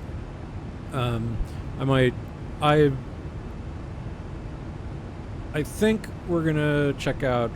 We're gonna go into Belgium and go to. I don't know. So on the recommendation, that's something I should look at. Is we can look at Belgium recommendations, or do we have any Belgians in chat lurking? Tell me where I should go. Some other Europeans. But Schiphol is just such a good hub to be at too. Even though, so I think anytime I would fly into Europe, it's like always, whenever I've looked, the way to get boots on the ground in Europe for me, from where I'm at, is pretty much always Schiphol. Schiphol is goed for my travel plans, usually, getting into Europe. And so, although now I can get, although I wish it was cheaper. There is a new direct Europe route opened up at an airport near me, and one of my kind of the ones I always consider when I fly, and so I was excited about that. But it ends up that flight, you do end up paying a premium for that direct. It's still cheap. It is cheap for a direct Europe flight. Don't get me wrong, but it ends up just not being as economical, and sometimes it's like double the price of doing just the standard, pop over to any one of the other U.S. hubs in New York, Atlanta, Dallas, or Detroit, Chicago O'Hare, and doing the flight that way. That's kind of always the economical way, and since I don't really mind doing air travel, changing flights and all that kind of stuff that's like a positive, right, for people who flight sim. I want multiple layovers so that I can enjoy like 6 takeoffs, or combined 6 takeoffs and landing in one trip. Like, that sounds good to me. Get to fly in like 3 different, a little regional, a little Embraer 170 or something, or a CRJ, and then take. Although I'm actually excited, the flight that I'm looking at to take might be a. I usually take over there. The last few times, and that's nice. The A330, but I've never flown in a 787 Dreamliner, and the flight that I'm looking at is a 787 for that leg of the flight from wherever it is, Chicago, Detroit. I think it's one of the Midwest spots, or is it from New York? It doesn't matter. And then, although I should probably almost see about. Again, if it was just me, I'd go to New York first and stay there for at least a few days, and then do the same kind of thing, because I actually have a place to stay in New York now. I have a couple options. If my one kind of close client buddy likes, I can sleep on his couch. But all right, 50 miles away from the Tahoe VOR. So I want to keep that in mind. So where are we? Oh, no, we're right there now. Alright, I will continue the story in a sec. Let's look outside. Cool, Lake Tahoe.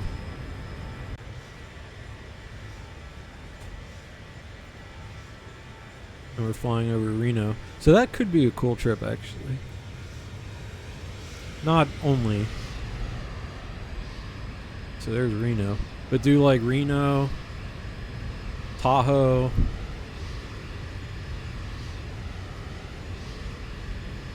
I mean, the obvious thing is do places in northern California that I like.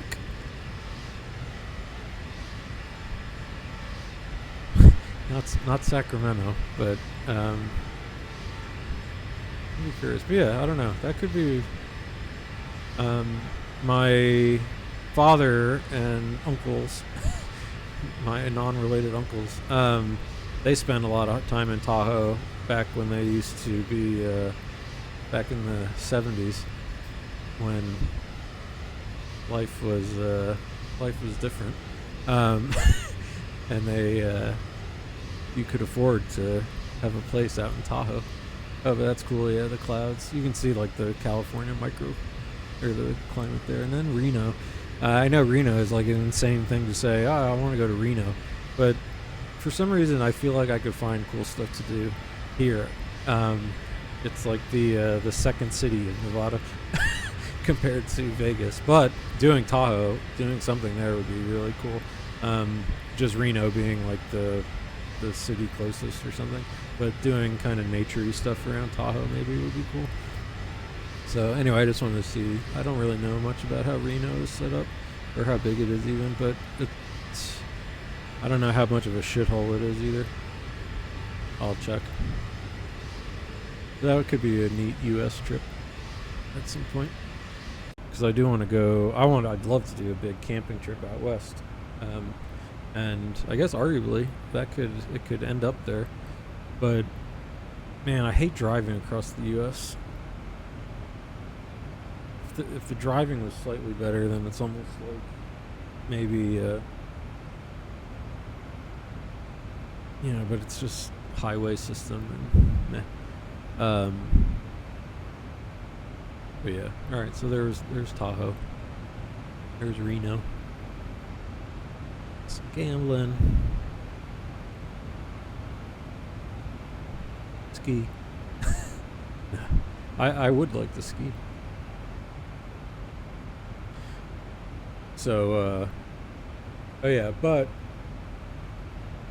so the yada yada and talking were decided yesterday. She's kind of checking everything today with work. I don't know what did I do with my phone.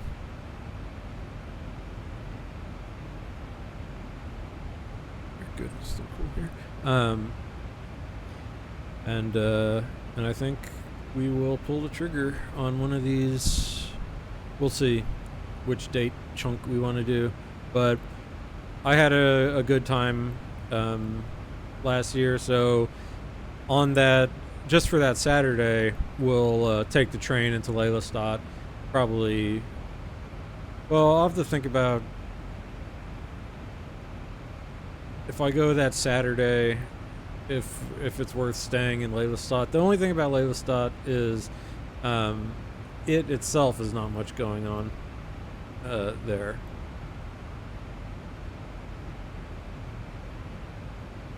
So let me see something here.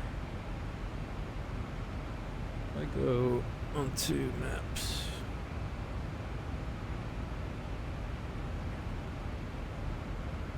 will it log me in?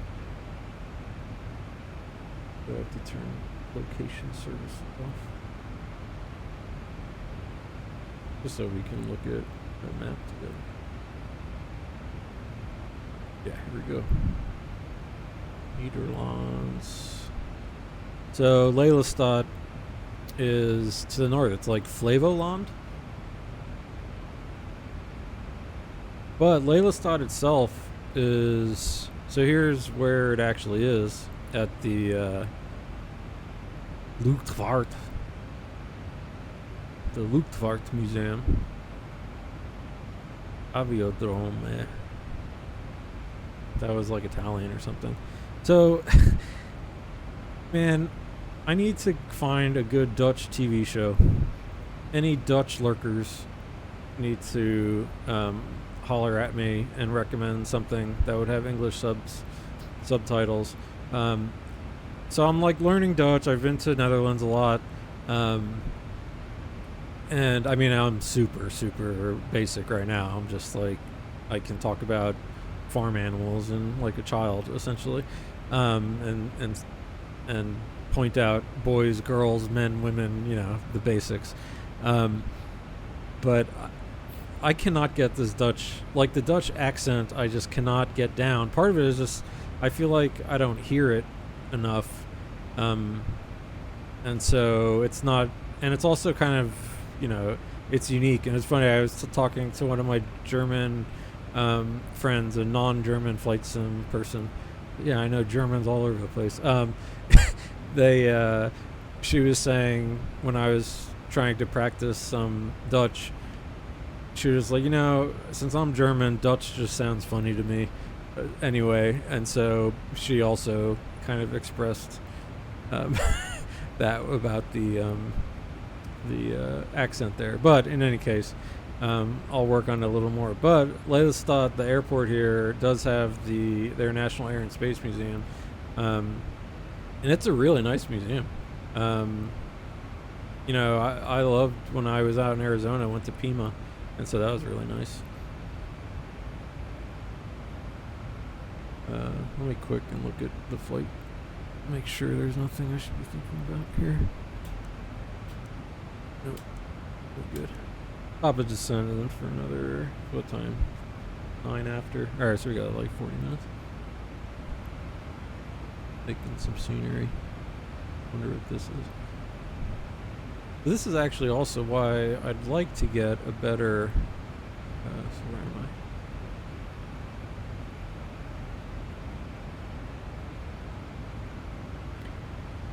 I? Google plugin. So that while we're flying, we could do just in the sim, kind of look at more detailed stuff. But so we must, whatever this is. Not allowed there. Alright, so this is. No, I thought that was an airfield.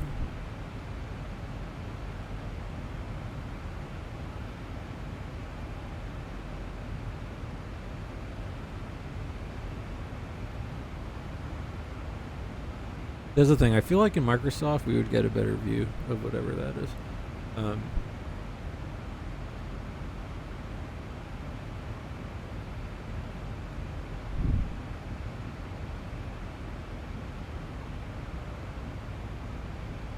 Weird.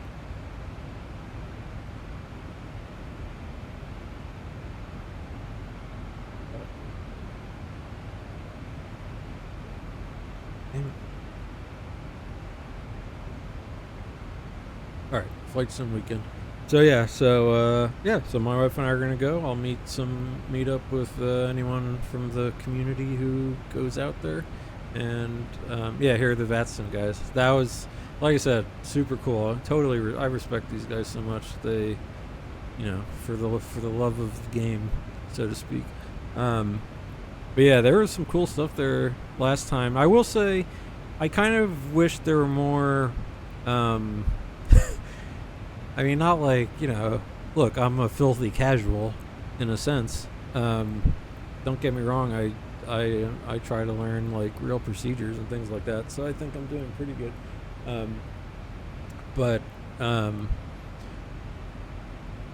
Let's see. But it was a lot of just these like vendors who are selling like big sim setups, like full on ones. Like this is this is like a little baby one. So I was thinking it would be kind of cool, and I guess there's a couple of things I need to look at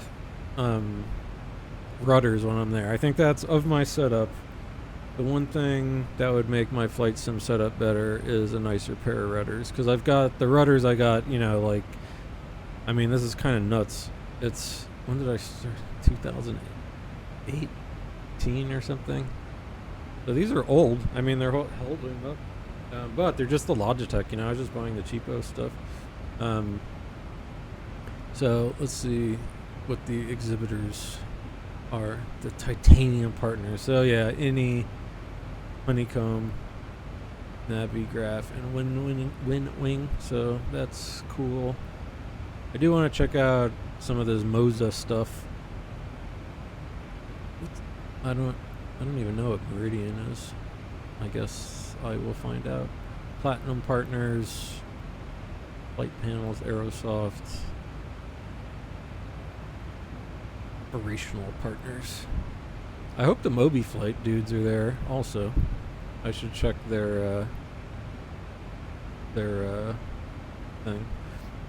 But let's check out the floor plan for this year. So, oh, it's a Google map. Creative free floor plan. So yeah, last time I didn't do any of the presentations. I would have, but my time was too limited, and I also didn't know like what the people I was. Wing Hall. Yeah, they had a huge booth last time. But let's see. Wing, Moza on hold, Honeycomb. Yeah, so it was kind of cool last time. There's all this, all the booths and stuff are set up, various in the museum, and the museum has, you know, big aircraft. So Honeycomb Hall, Honeycomb, they had like it was smaller last time, their little area. Navigraph Hall. Get some Navigraph swag. Oh, the Say Intentions. They were nice guys. Let me kind of mess around with their AI ATC thing, and they've got this whole setup. I think it's basically like a live worldwide AI network plus real people, so it's like always staffed. But I will definitely come. I mean, it's better for the VATSIM guys to be, I guess, in the corner there, but I got to remember that, so I go see them. But yeah, I mean, it was fun last time, and then with some of the guys that I met up with there from the stream, we went and kind of did some of the other exhibits. They've got a nice 747. I don't know which. Must be a 400 event route. Yeah. But yeah, that was fun. So get to go again. Oh, because I'm in my X-plane mode. No. Ding ding.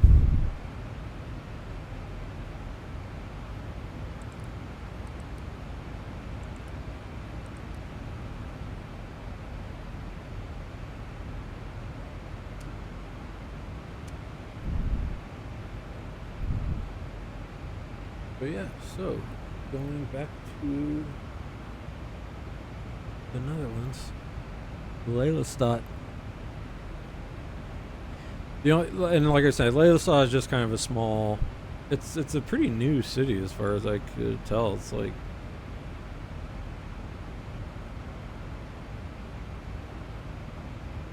Yeah, I mean it's 20th century, late 20th century. Mid-late 20th century.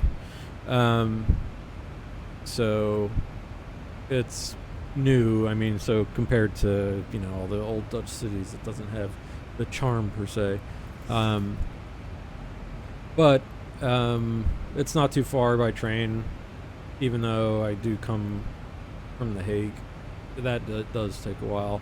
Plus, I wonder what the train lines are like by March, I should ask one of the locals who takes the train more, because yeah, man, one time I went, the line was down under construction between The Hague and Leiden, and it's not that big a deal because it's close, but it was like anytime you had to, when your base camp was Hague, anytime you wanted to go to Amsterdam, or I really like Haarlem, this city here, which in my head, this is like the Brooklyn of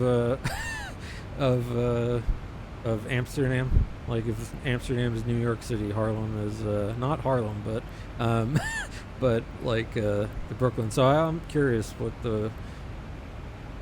it's like living here. So I'm actually, this next trip, I'm gonna take my wife here and do at least a long day in Harlem. And there's a restaurant that I ate here the last time that was very good, and also they had a good fish. They had a good fish stand, like right. This park was really nice, actually. That right when you get out of the train station, walking along the canal, probably prettier to look at. This way. Oh, that's Explore. What is it? Layers. Satellite. Yeah, so here is Harlem Central, I would assume. That's what that looks like. And yeah, just right out of the train station, this was all really pretty. This park right here. And then, where did I end up going the last time? I went to one of the big cemeteries somewhere. Yeah, so other thing I like to do when I travel, cemeteries. I know it seems weird, but they're often beautiful and haunting, and so they can actually be, if you know, not like ghost haunting, but just they're just quiet, nice. It's also in Europe. I mean, some of it's so old that's interesting on its own. But anyway, yeah. So yeah, I'm a weirdo. I like to visit. I like to visit cemeteries when I travel. So I want to spend a little more time in Harlem next time. I hate looking at this thing in the satellite view. What do we got here? Transit. Oh, no, transit is on. But yeah, going back, I'm very, very excited. Oh yeah, but what I was saying, between The Hague and Leiden, no matter what, when you're coming south, coming back from Amsterdam or Haarlem or that trip, I ended up in Zandvoort, which is, goddamn, this is the weirdest place. Zandvoort. It's like Dutch Florida. Yeah, what a strange place. But don't get me wrong, I had a nice little cottage here. It was an emergency cottage that I needed to get to stay somewhere. But it ended up being great. I mean, I had good food. I mean, just for what it's worth, if you're listening to this, whenever Nate says there's good food, it means that he had some kind of herring or fish of some kind, and an Indonesian takeaway. Again, my logic for this is that, I live near and regularly visit some food capitals of the United States, which by default, no offense to the rest of the world, don't get me wrong, you have amazing, better restaurants, yada, yada, yada, but there's just some fantastic restaurants in where I'm at. So I kind of, when I go on this trip, whenever I go to the Netherlands, like the first time my wife and I went there, we went to, here's Gouda, which is a super cool, that's the, I have a nice picture of this I could share. The little town square in Gouda.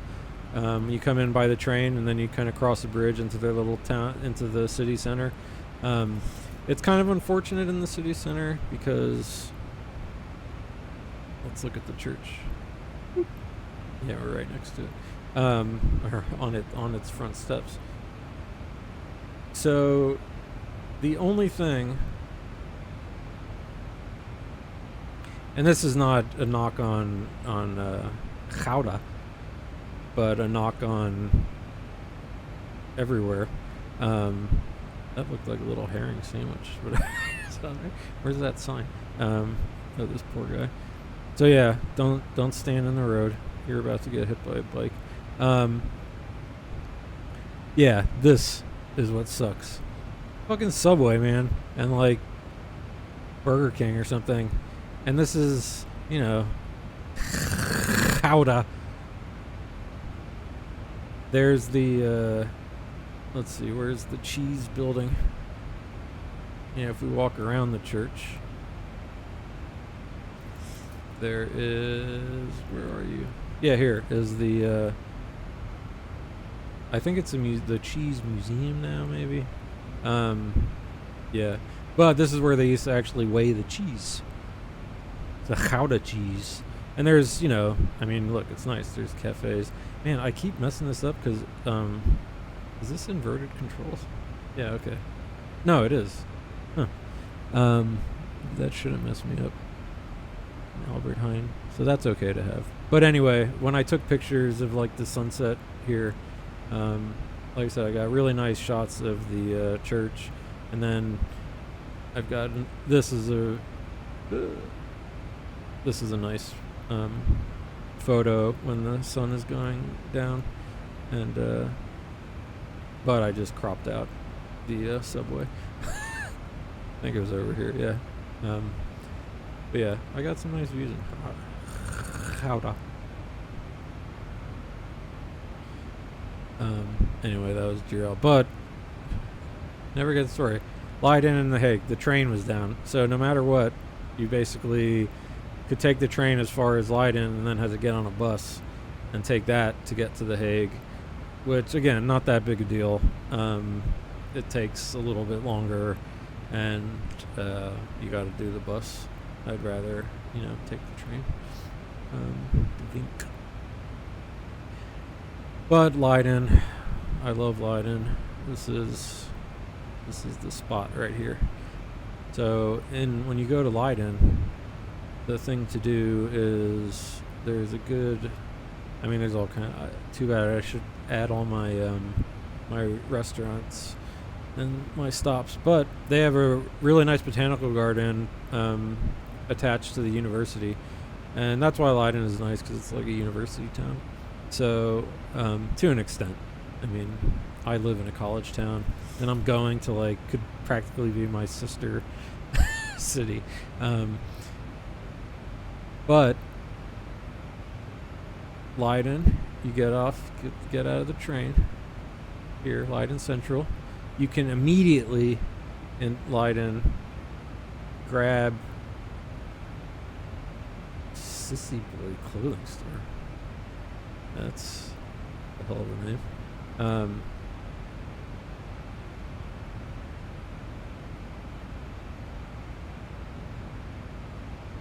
Why isn't it showing up on here? Anyway, there's the fish joint that's always there. So I do like that I can get off, get a stuk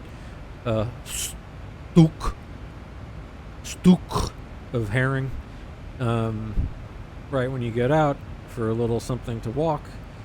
You cross the river and walk down the main drag, and then yeah, it's just, you know, Leiden is just beautiful. And then this is the Leiden, yeah, this is a really nice spot if you ever go to Leiden. I mean, it's touristy kind of thing, so it's hard to miss, I guess. I mean, it's not big, it's just this old fortress, but it's got oh, and last time it was so pretty. They had planted tons of tulips all throughout here.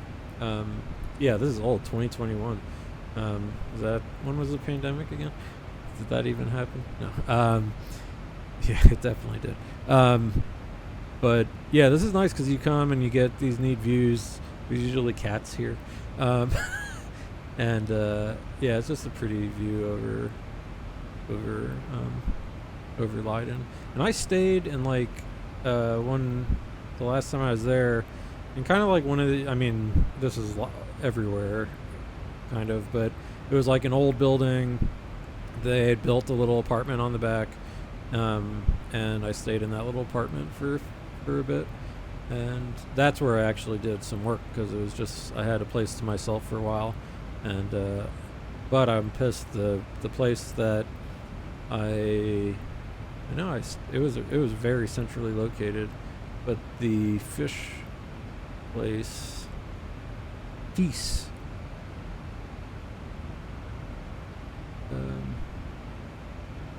Is this? Oh no, that's a coffee shop, not a cafe. I was gonna say there's this really good coffee place,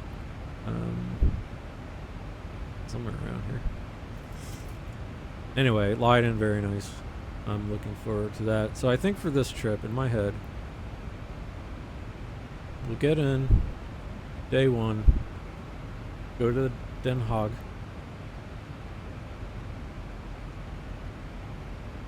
And I actually like that. I mean, I like The Hague a lot. This, where my buddy is very centrally located, and in a pretty nice neighborhood.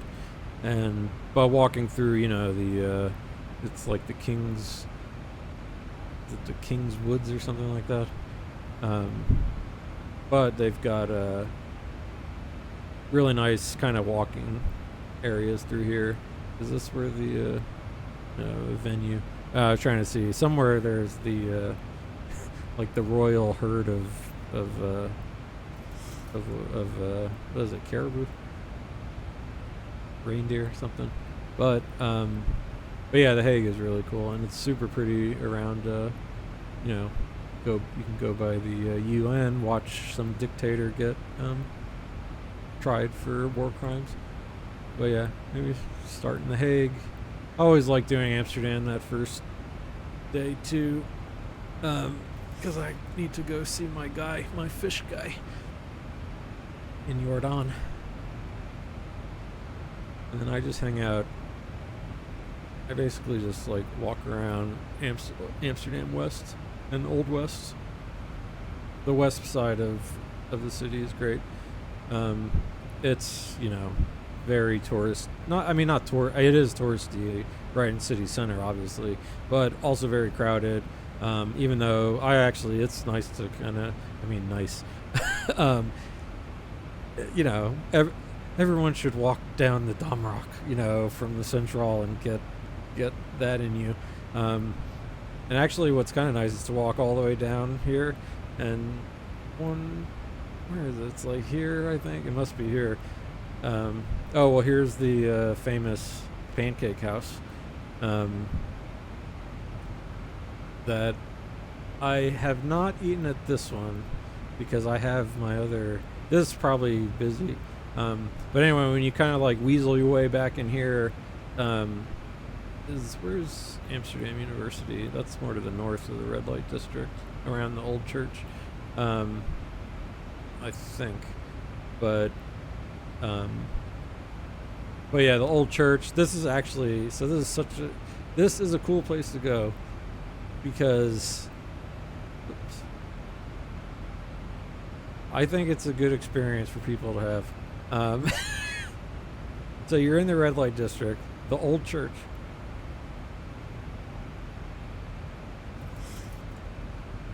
So why this is a very interesting spot, and probably why there's not going to be a good camera angle of it. Why does it put me... Okay, there's the old church. Yeah, so I mean the reason they probably don't have much photography this way, it probably doesn't even let you go down that street. Anyway, it's like you're, oldest church in the world, and there's like, I don't know, in the world, we can wiki that. But this is all just, I don't think will it let us come here.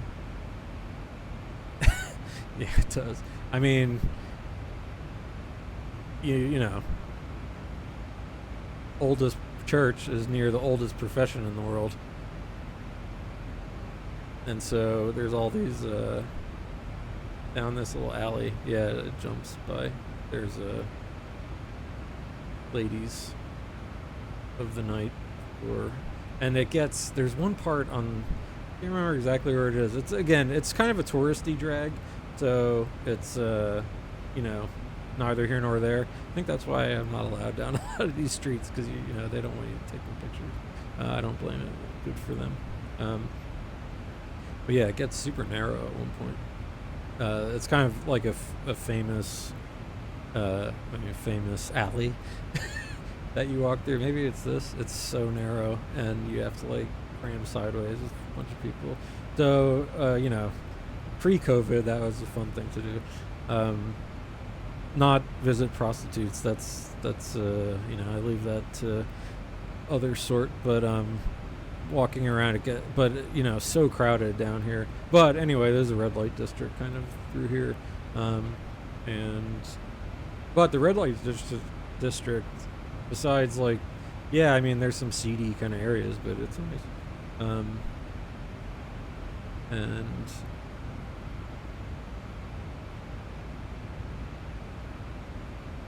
then out here, where's that? It's that old synagogue. So yeah, there's their zoo. And then the Hortus Botanicus, Amsterdam, is beautiful, beautiful botanical garden. And then somewhere around here is like the old synagogue.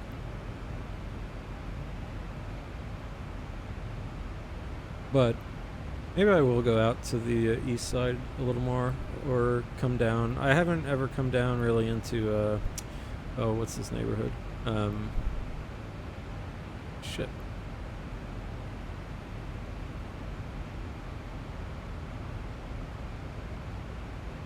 I'm blanking.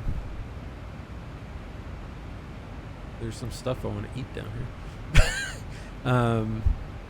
Oh, I think this is, yeah, the Stroop Waffle guy who's supposedly... I've seen this guy on TV. But Vondelpark Park is the money spot. I should start planning my descent. Here, I'm getting sucked in. Alright, where are we? Alright. My mental clock was close. Alright, weather. Getting cloudy in Portland. A little bumpy. So, we're approaching our top of descent. Let's get a sense of our arrival. So, let's go to our legs page. Moxie Portal Timber. Moxie Portal. Where are we coming from? I don't know where we're coming from. There's no restrictions.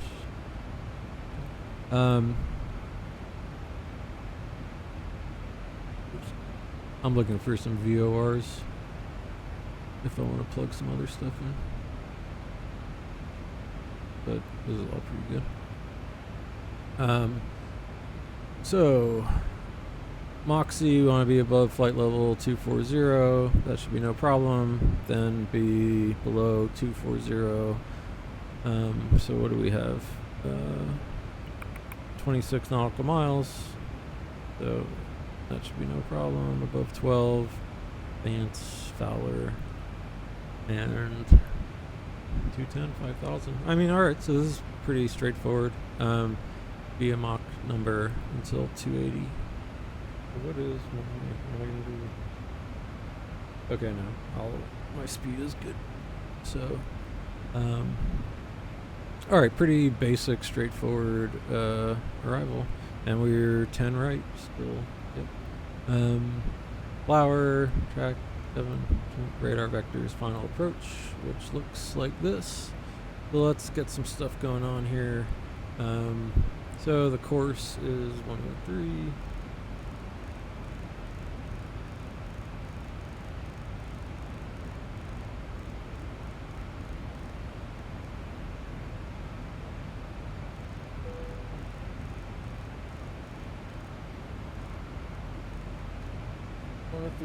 Course is the inbound for the ILS, and the ILS is 110.5.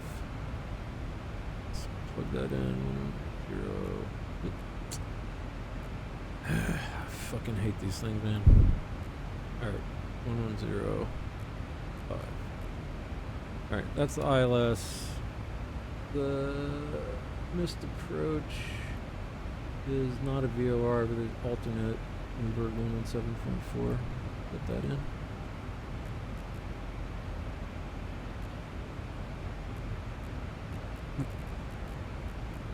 Alright. 117.4 up. And oh, well, the battleground. That's a good one to have. 116.6. So let's put the VOR in here. Or I mean the ILS 110.5. And then let's put 116.6 here. And that'll give us some situational awareness as we get closer. Not picking anything up yet. Probably, do I have the ILS? Yeah, that would be why. So let's give ourselves these VORs for now. Some distance. And let's do some other things. Let's do a, so what are we doing? 4,000, 3,000, 2,000. Alright, nothing crazy here. The decision altitude is 224 feet, so in the barometer here, go to our overlay, main overlay. Let me mess with the EFIS panel again. So Barrow is 224. And what is the weather? Reload. So the altimeter 3021. 3021? Yeah. Okay. That is pre-selected. And it looks like winds are still favorable for us. We can see scattered clouds. Got some broken higher up, but everything's looking good. 13 degrees. Cool. So let's do a descent. So where is that? Weight, fuel balance, performance, landing, KPDX. We are 10 right. It is dry. The wind is 150 at. So we'll have let's see, 150 at 4. Not bad. We'll have a little bit of crosswind. Outside air temperature is 13 degrees Celsius. QNH is 30.21. Okay.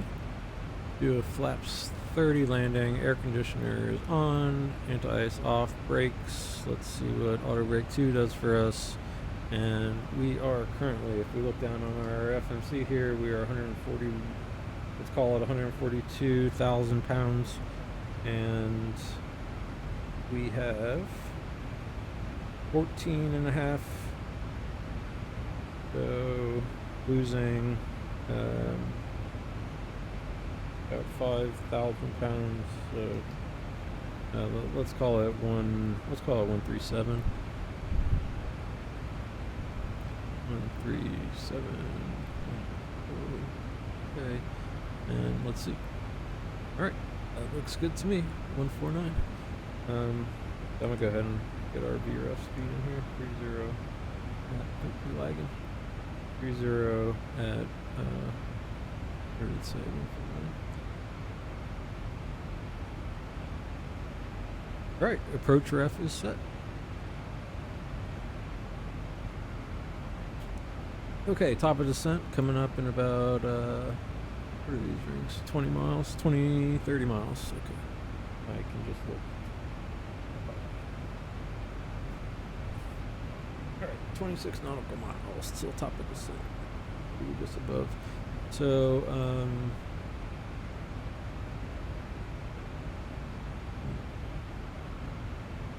okay, good. And we said auto brake 2. Alright. Let's think about our descent checklist here. Anti-ice is required. Pressurization is good. Landing data. So we're going to do flaps 30, VREF, flaps 30, VRAF 149, minimums 224. We got that plugged in. We tuned our ILS. We're currently looking at VORs, and we have an approach briefing, more or less. We are going to follow the star as directed, and we'll fly out. What's our, I can see, I mean, the MSA shouldn't get too bad going that way. Oh, I'd like to see the up here, but that's 5,000, and we'll just once we hit 5,000 we'll vector ourselves around. And let's see here, so 2,000, we want to just watch out for that. You know, I don't want to like descend down to the 2,000 for Powell's, but what I can see, Powell's runs, we'll see where we're at and how our descent is going, but I'm probably going to just get down to that 2,000 and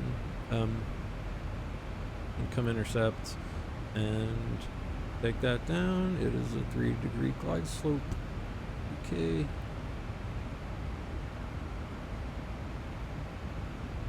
And then the actual airport, we're coming 10 right. We've got 11,000 feet, so plenty. And actually we wanted that longer. Actually no, the shorter we can break the better. We at least want to cross runway 3, because cargo, the Amazon cargo is right here. I looked up on the south ramp. This little building here, I am pretty sure. Or was it the southeast ramp?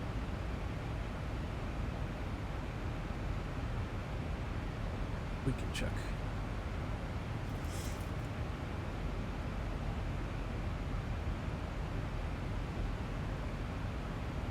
Alright, so the airport is like, it is. Yeah. Prime Flight Cargo Services. There we are. And then taking some creep shots. Oh, nice. Got the FedEx MD-11.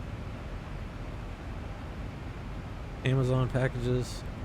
And Amazon. That looks like, what is that, a 767? Or a 7? No, 7. I don't know. I'm not good at that kind of aircraft identification. So.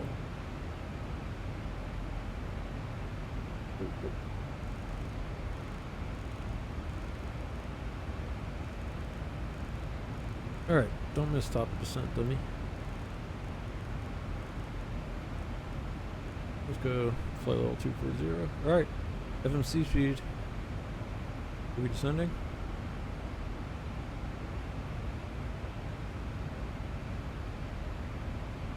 Are we descending?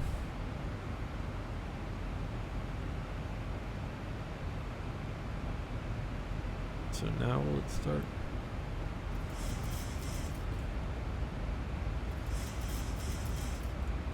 Alright, so we're way above path already, but we should be able to get back on track, on path. So here's the cloud cover we'll be going through. So we will be monitoring our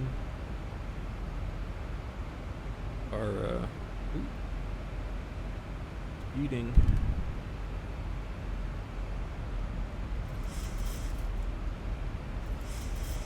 Put speed brakes out. The VNav, I guess, is sort of aggressively trying to get back on path.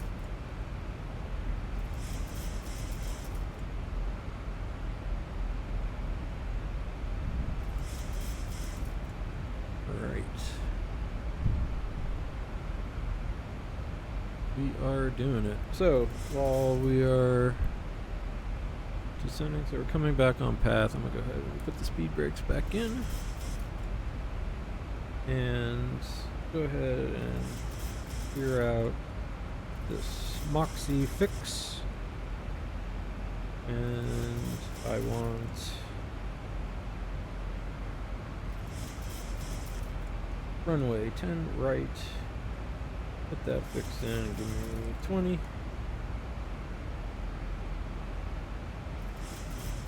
Give me 10. Give me 5.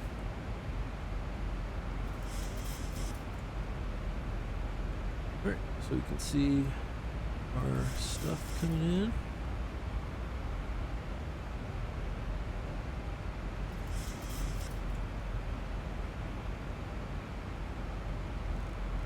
Touch the heading bug in the room. Do that.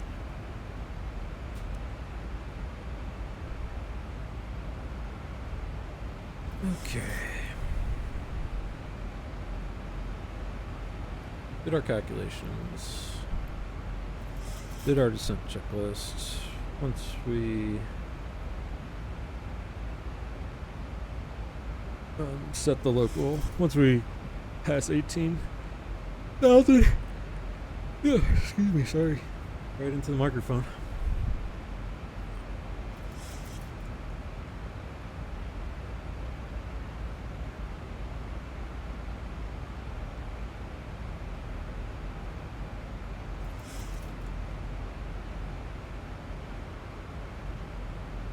Okay, just monitoring descent a little bit here. A little fast, but that's okay.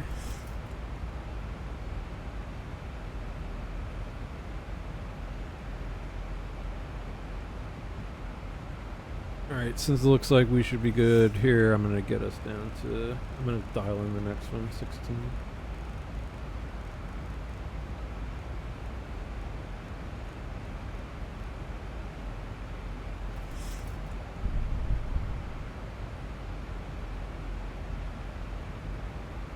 Because we've got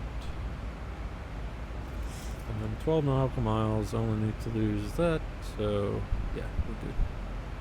Although, we're going fast. Kind of, I'm always fighting the speed in this thing.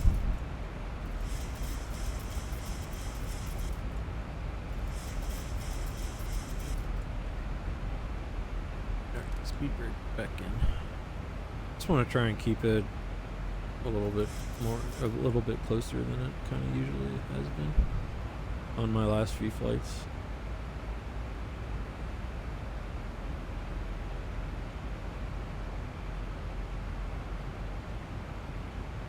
Alright, before we land, let's make sure anything going on my phone. Are you quiet? Yes, good. Alright, well, Friday at 3, right? Is that what it is right now? So maybe I will have avoided getting hassled today.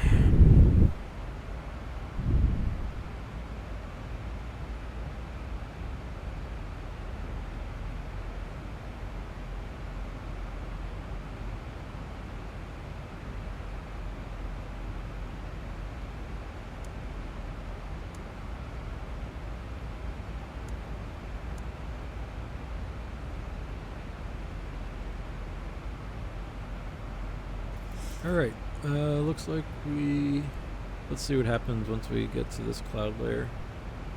Alright, we need to be, by now, 270.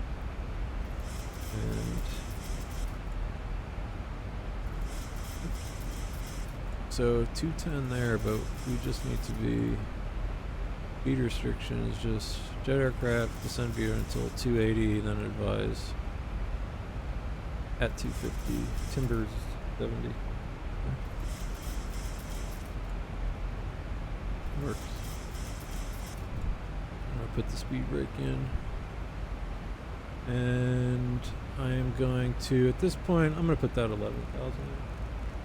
I'm just kind of putting in bottoms of 11,000 feet. Just kind of putting the bottoms of some of these waypoints on the star, so I'll go 7,000 once we get a little closer. I'm just sort of watching the banana a little bit to see if that helps the Zebo out. Because one thing I'm not sure is if by dialing in the 5,000 so early, I'm kind of half thinking the Zebo takes its time on some of these where I keep finding myself high. So dial in 11,000. We'll switch over to the QNH. Slow us down a little here. I don't know if it really like matters if you're a few knots over.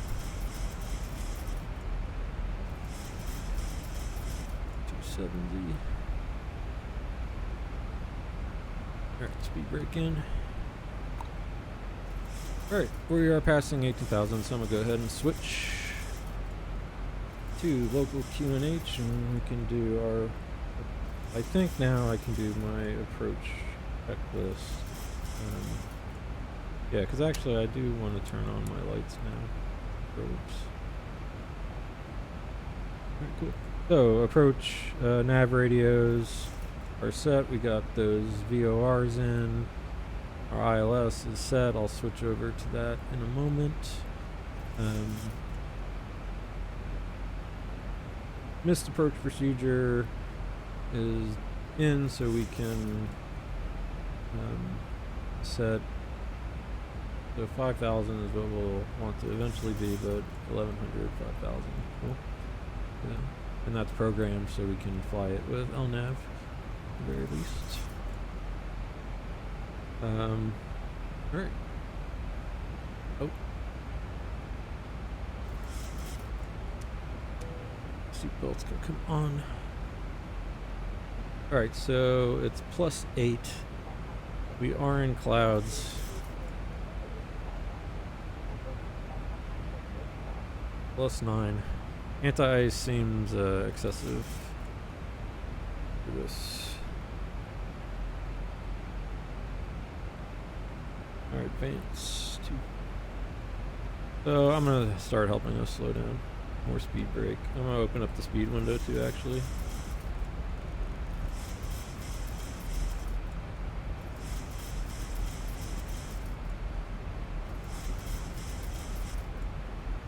Alright, so we are below 15,000, so we are good at advance. And we are above 11,000, so that is good too. And we are braking to get down to 250 by advance. And here we go. Bring the speed brakes in.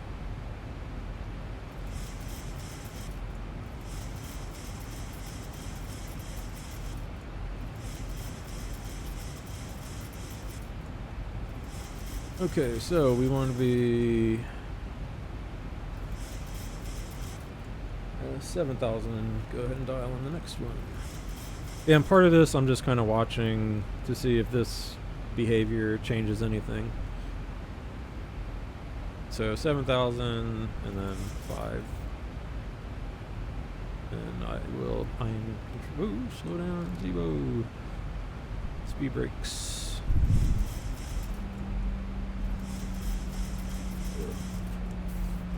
40 miles for now.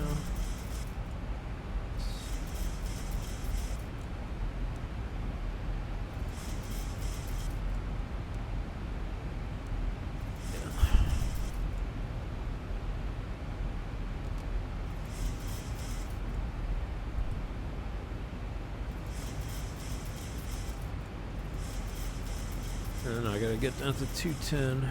There's no other restrictions.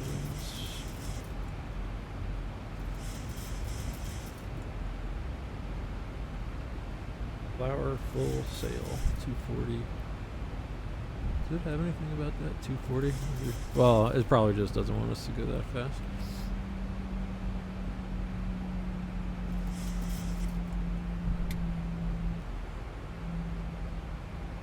A little quick.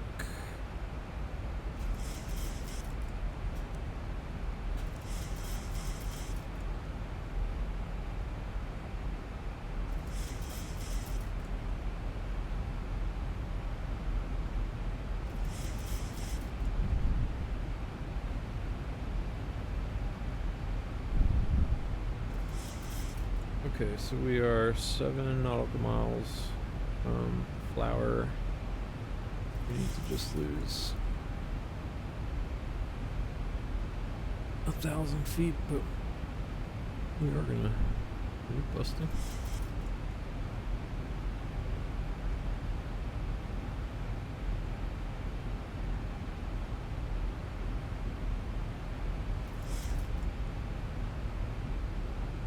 Oh, there goes brakes. Even though speed, I do need to decel. I really don't want to level off yet. I'll just go speed brakes and what happens. Oh, don't level off. I'm gonna go vertical speed for a minute here, just so I can get down.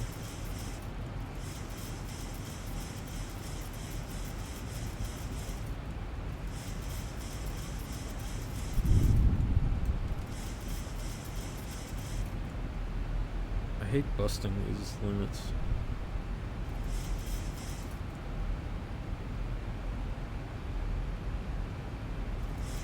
So I am not going to. I'm speed braking with vertical speed mode on. A little funky. Alright, I just made it.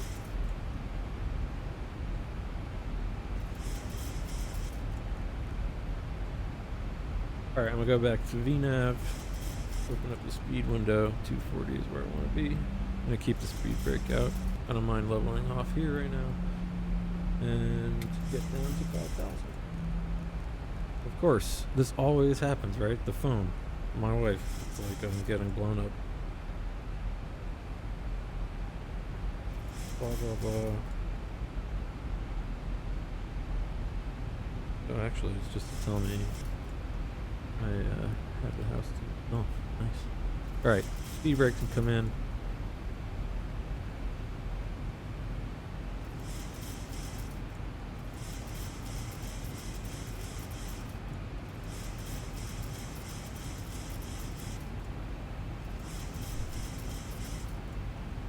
And we're gonna want to be 210 by the time, but we've got enough.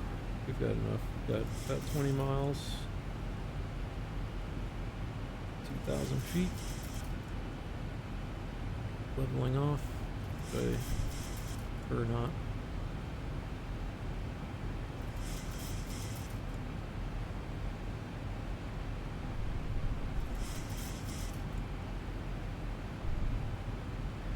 So yeah, so the Zebo does this deal here.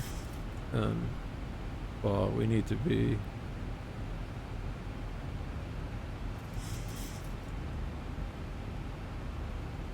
8,000 below. So it's like, yeah, man, let's I don't want to just sit here at 8,000. Let's go.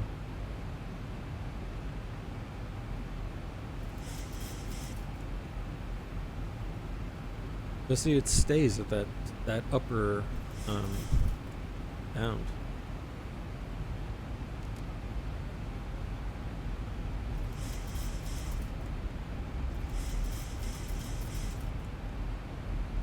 So I'm just using speed brake to try and keep the Zebo at 240 here. Next decel point it likes. Alright, so once we make the turn, we'll just we'll crank it down for speed. But everything else looking good. I really, after this, I need to write down that I need to figure out why my Zebo radar doesn't work. I've got some conflict of interest. No, I got some sort of plug-in situation not working right, or I installed the new Zebo mod wrong. All right, heading mode will be nice right now. Oh.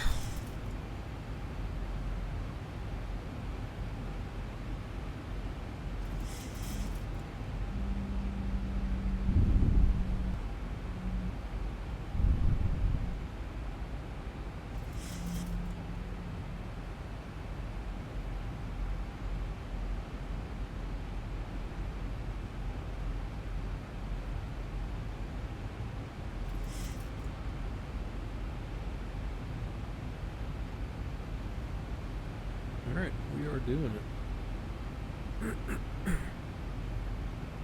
So 3019.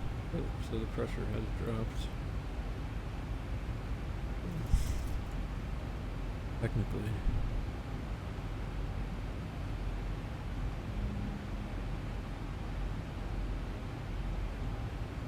Thousand to go. Run that again, but alright, 1,000 to go. Sweet.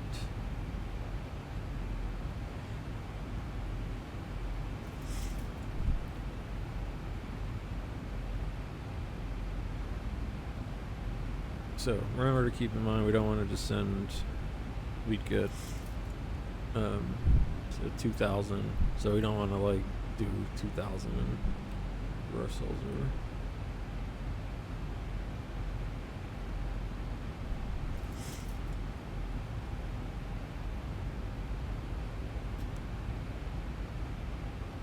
But kind of my usual thing, I'm just gonna kind of fly out about 20 miles and intercept that way. Although we're doing all right. I might just go.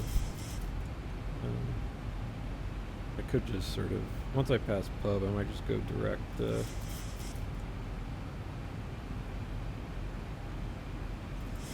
Powell's.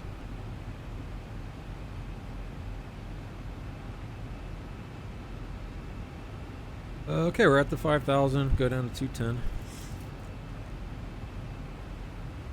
Aircraft should slow down nicely on its own here. Not too much speed brake action. Drag required. Oh, because yeah, I guess it's not. Come on. Come on.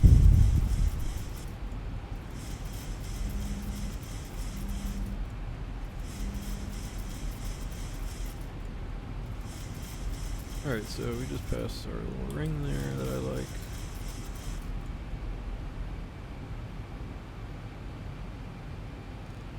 Set the heading bug. We'll go heading select.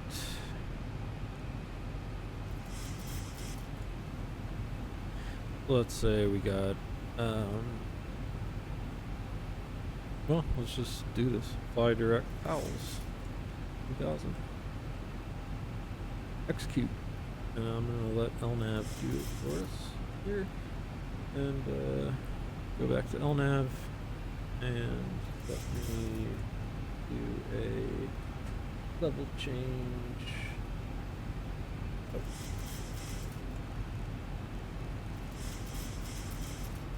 Level change.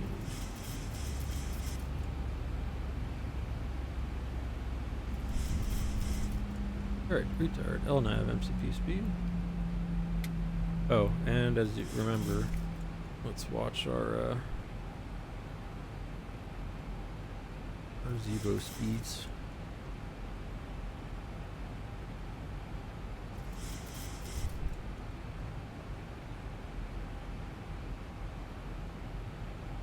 Alright, this is sort of what the start switch is continuous.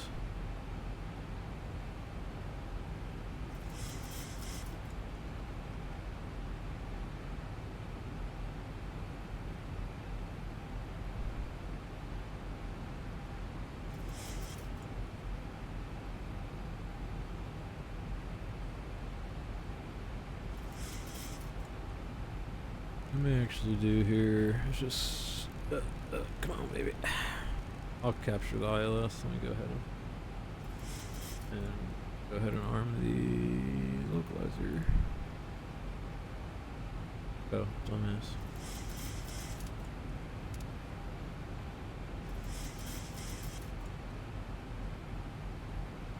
Localizer.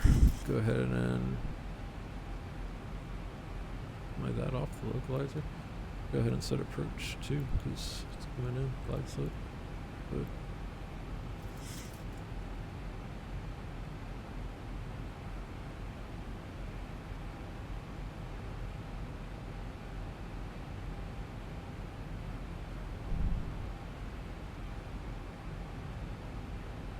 Alright, I'm gonna go flaps 1. Up to pause here before Glide slope. Alright, we have glide slope capture.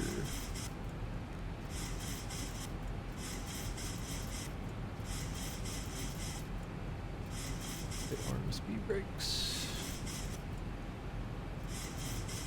And actually, I'm going to go sort of heavy on the speed brake.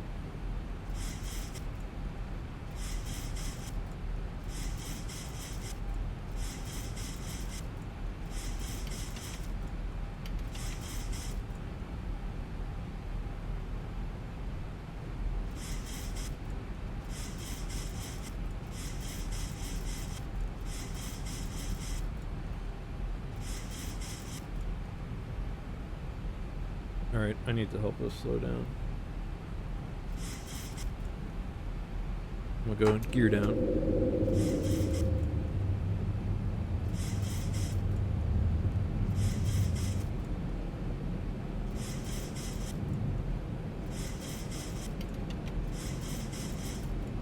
Alright, flaps 15. I'm gonna sort of quickly silent VREF. Flaps 30 and let the speed brake come in. I have not seen a runway yet. I'm going to arm the speed brake. Okay, engine start switches are continuous. Altimeter is set and check. Auto brake is set. Number 2. Speed brake arm, landing gear are down. Flaps configured. Green light. Alright, we did it. Winds. I should set runway heading here. Okay, give me auto thrust off. Speed up a little wee bit here. About 60. Okay. We are stable, approaching 1,000 feet. 1,000. Alright, I'm gonna go ahead and get rid of the autopilot. Trim this down a little bit. And we are good. A little low, pull up, a little power.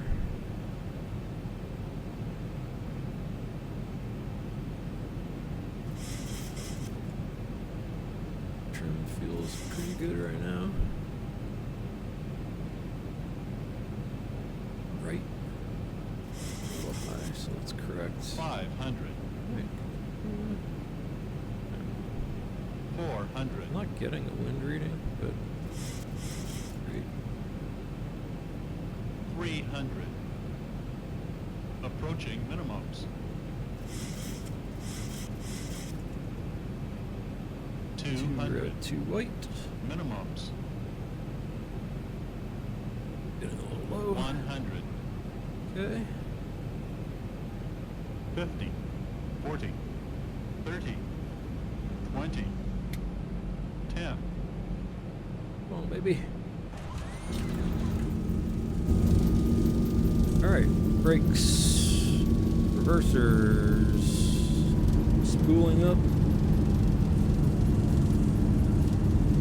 and we're past that runway, what we want, and 80 knots.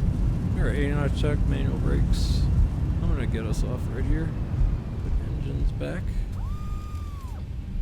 it's only cargo. Alright, I'm gonna turn off here. Was pretty nice. Come on, baby.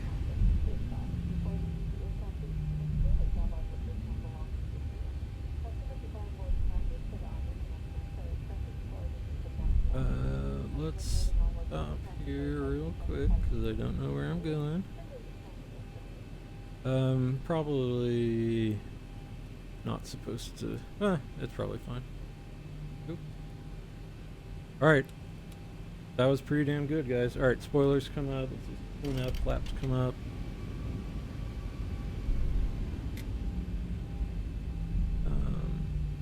Yes. Alright, let's get these lights off. Look at that. We haven't had a properly stable landing in a long time, have we? Taxi come on, runway off. Is probe steady.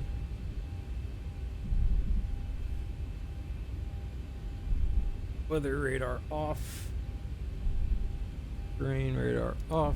Flight directors off. Standby.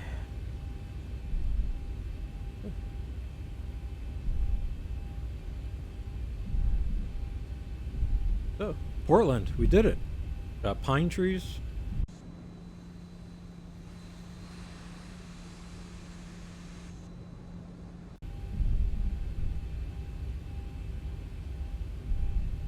I'm thinking I am gonna fly. Let's see, 3:30. Let's park. I do want to fly the return, I think, but it will be a second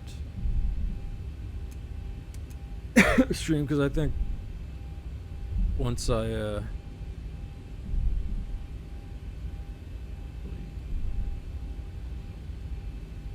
excuse me, echo on Charlie. I do want to watch the replay because that felt like one of my better landings, so I want to watch it. I'm gonna flip the VORs off and do that. Ooh, I could go pull into a hangar. All right, so we'll take this Echo 5 and go park down in the corner.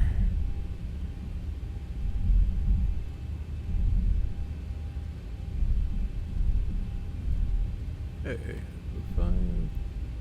Yeah, because I think if I watch the replay, it's going to get all weirder. Like, it's not going to reset and play nicely. And so I should reset the sim and probably the whole shebang anyway. Alright. Go 5. And south ramp. We'll park somewhere back here. Get a quick look at what we got going on here.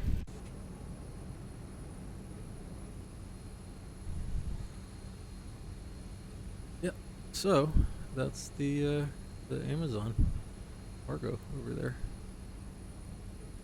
according to Google.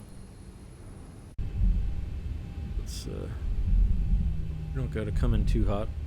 It is getting to Christmas time now. All right, Chrono, do I stop it yet? Maybe not. If I click it, does that erase it? Yes. I should just. No harm, no foul.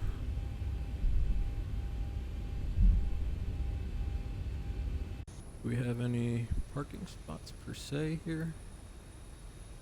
Do I see any lines? So that's FedEx. Okay, this looks good right here. Oh, we got a guy. We have got a guy. Taxi light come off. Will be nice. There's Guy. Coming. I am coming.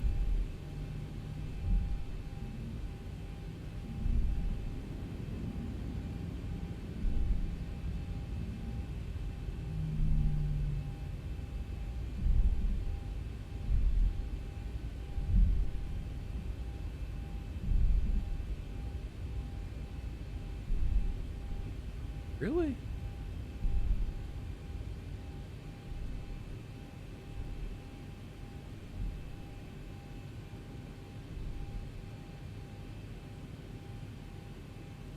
I think that means I went slightly too far, but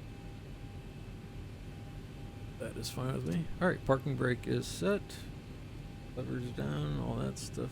Let's do a quick after landing. Our speed brakes are stowed, flaps are up, landing, taxi lights as required, strobe lights. Let's get the APU on. APU. And engine off. That off. Fuel pumps come off. Window heats come off. Hydraulics. Valve open. Tax stay on auto. And yar.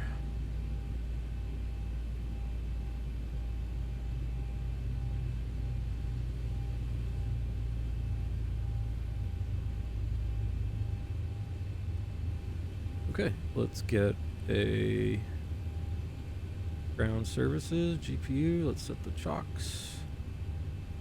Switch over to the GPU. Alright, fuel pump off. APU bleed off. APU off. Anti-collision off.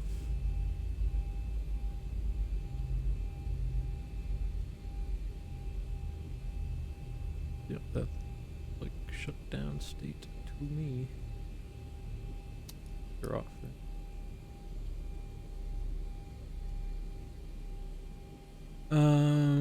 We are on ground power. Alright, awesome. That feels like a turnaround state has been achieved. I have to open the door first to get the air stairs. Forward entry. Open.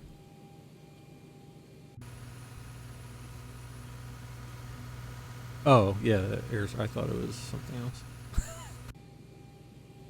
Does this have like ground service? This just does like cleaning crew. So it will look weird. But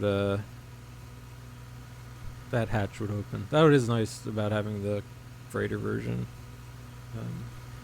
in Microsoft. You get, well, I mean, you always do the prettier but funny and janky GSX stuff. But let's replay.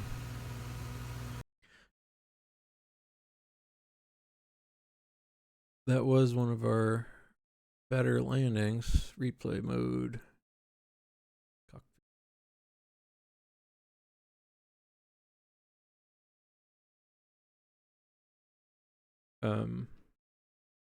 Curious if I actually, I like to do the fast one first. Let's just see. Alright, so we're coming.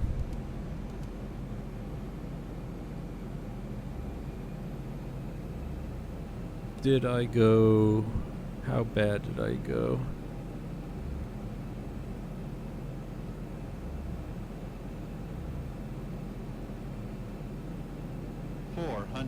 Alright, for like 1 second. 200. 1100. And I mean, I was kind of pretty off the center line. 50, I mean, not 40, for the landing, 30, I think fine. I meant for 20, the 10. my approach.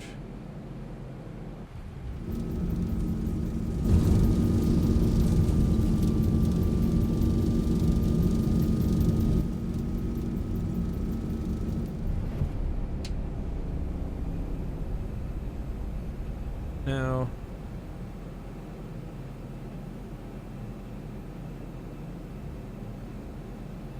weight at 3.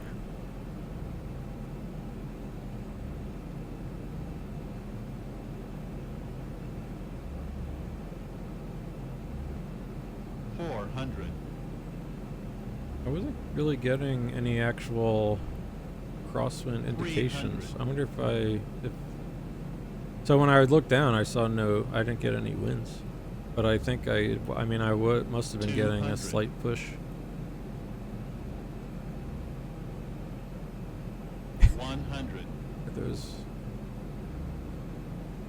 50, 40, 30, 20, 10. What the fuck? Excuse me.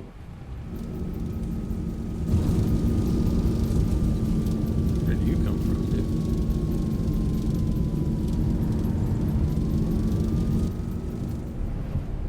I'm not crazy. He hasn't been there the whole time, right? Oh, look at this little marina. Alright. So I was coming in quite fast. And had to slow down really. I'm glad there's no live passengers. Just because it probably would have been pretty uncomfortable stopping, but because I was like rocking the speed brakes a while. But luckily, in the Zebo, I found that once you dump the gear, even though it's a little it's a little amateurish, I suppose. No, but when you dump the gear, you really lose a lot of airspeed, and so that helped the cause. But yeah, I mean, it came in a little under, but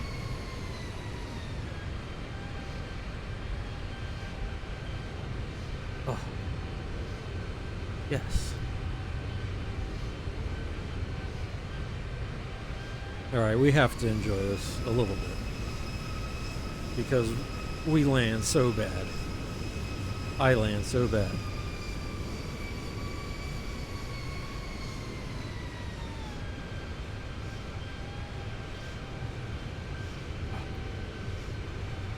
Barely. So we're in the touchdown zone.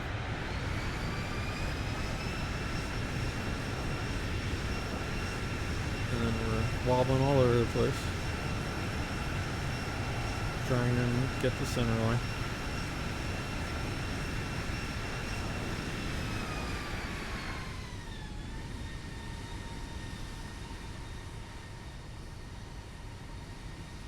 And not gonna lie, this was a little aggressive. Partially too, because I was like, wait, I was pretty sure.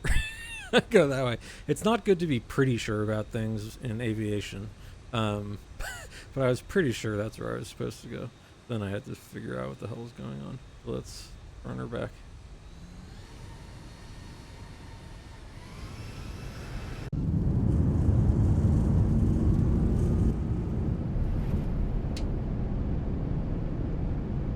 Yeah, if I was like, I want to see when I had how long my speed brakes were going. Let's watch this full flaps.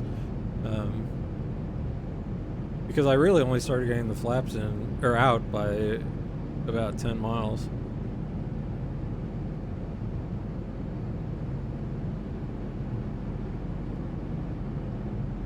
Do this view. Yeah, full speed. You know, I bet if I show this to the Germans, the Germans, actually the Portuguese, the guy who knows everything is Portugal. But yeah, I was going way too fast. I got aggressive. So there was flaps 1, flaps 5, flaps 15.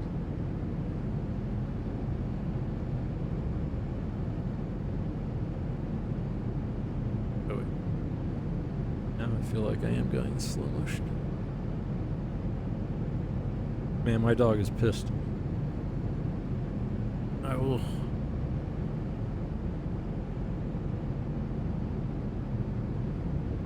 dog.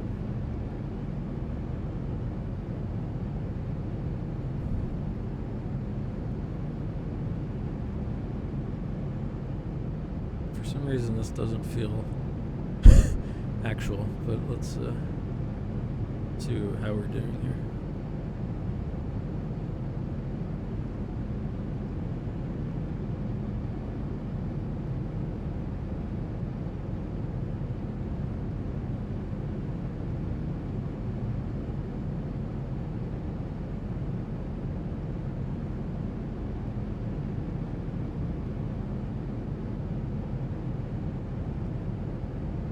Little correction.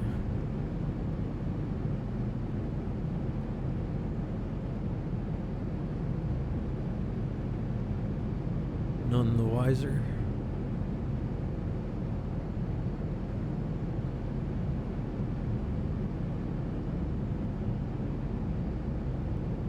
Hey, doggy dog, hold on.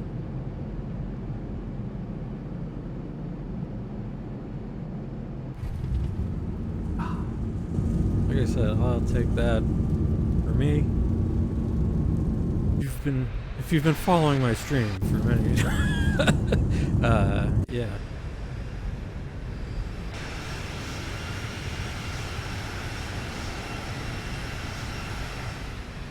All right, one more. One more.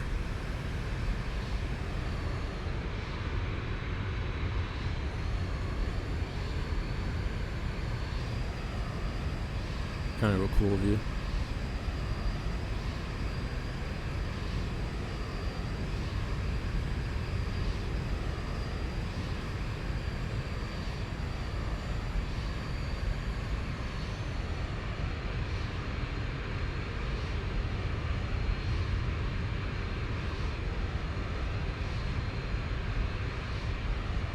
Sweet. Don't mind the center line.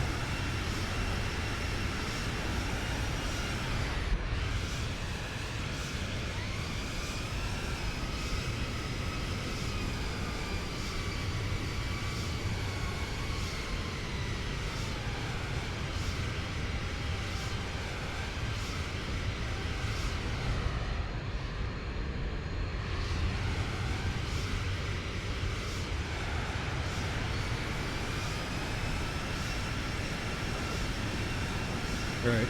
That'll be, maybe I should think about center line a little more. Or brake action, but, alright, sick. Alright. So, that was cool. GPU chocks. GPU. So, I'm super happy with how that was a fun flight. And I actually landed pretty well. I stayed cool, even though my speed was kind of going a little nuts. I am gonna want to watch this one back at some point. But yeah, that was a good time. So I'm gonna see if I can do a return. But either way, I'm gonna stop the stream for now. So thanks again for, well, we're not starting soon. When are we?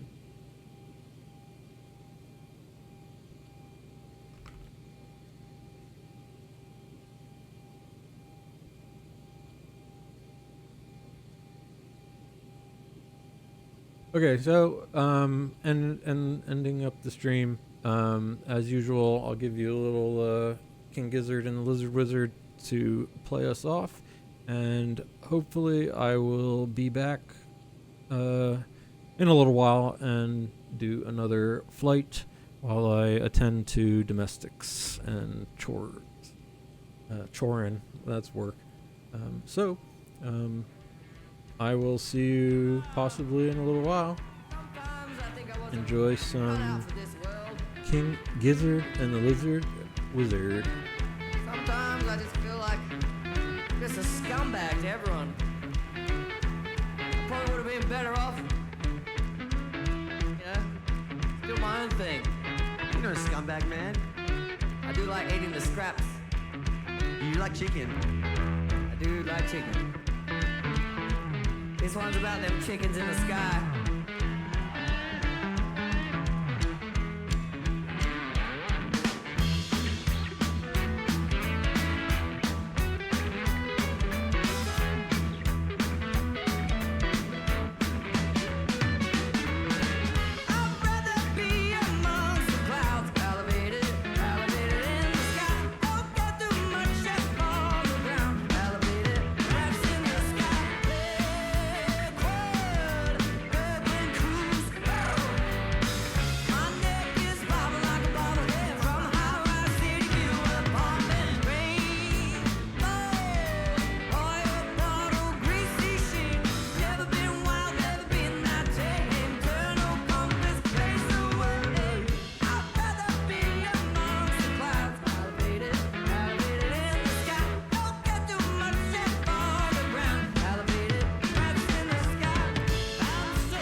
Bread crusts are my banquet, puddles of my wine.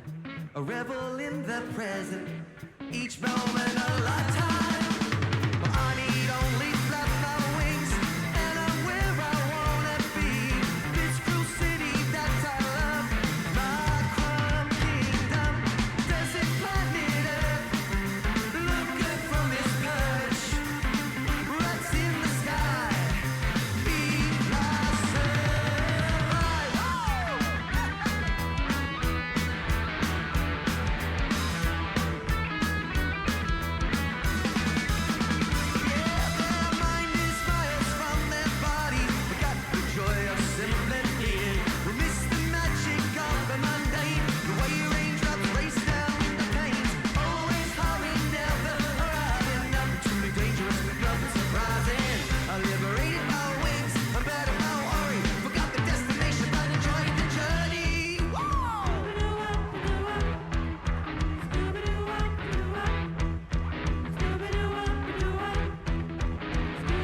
extra gizzards right here.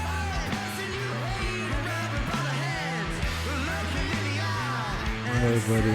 Doesn't like this lyric, but this song also speaks to us.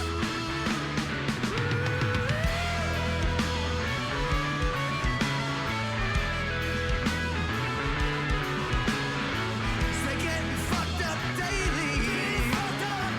They're getting fucked up daily. They're getting fucked up daily. They're getting fucked up daily.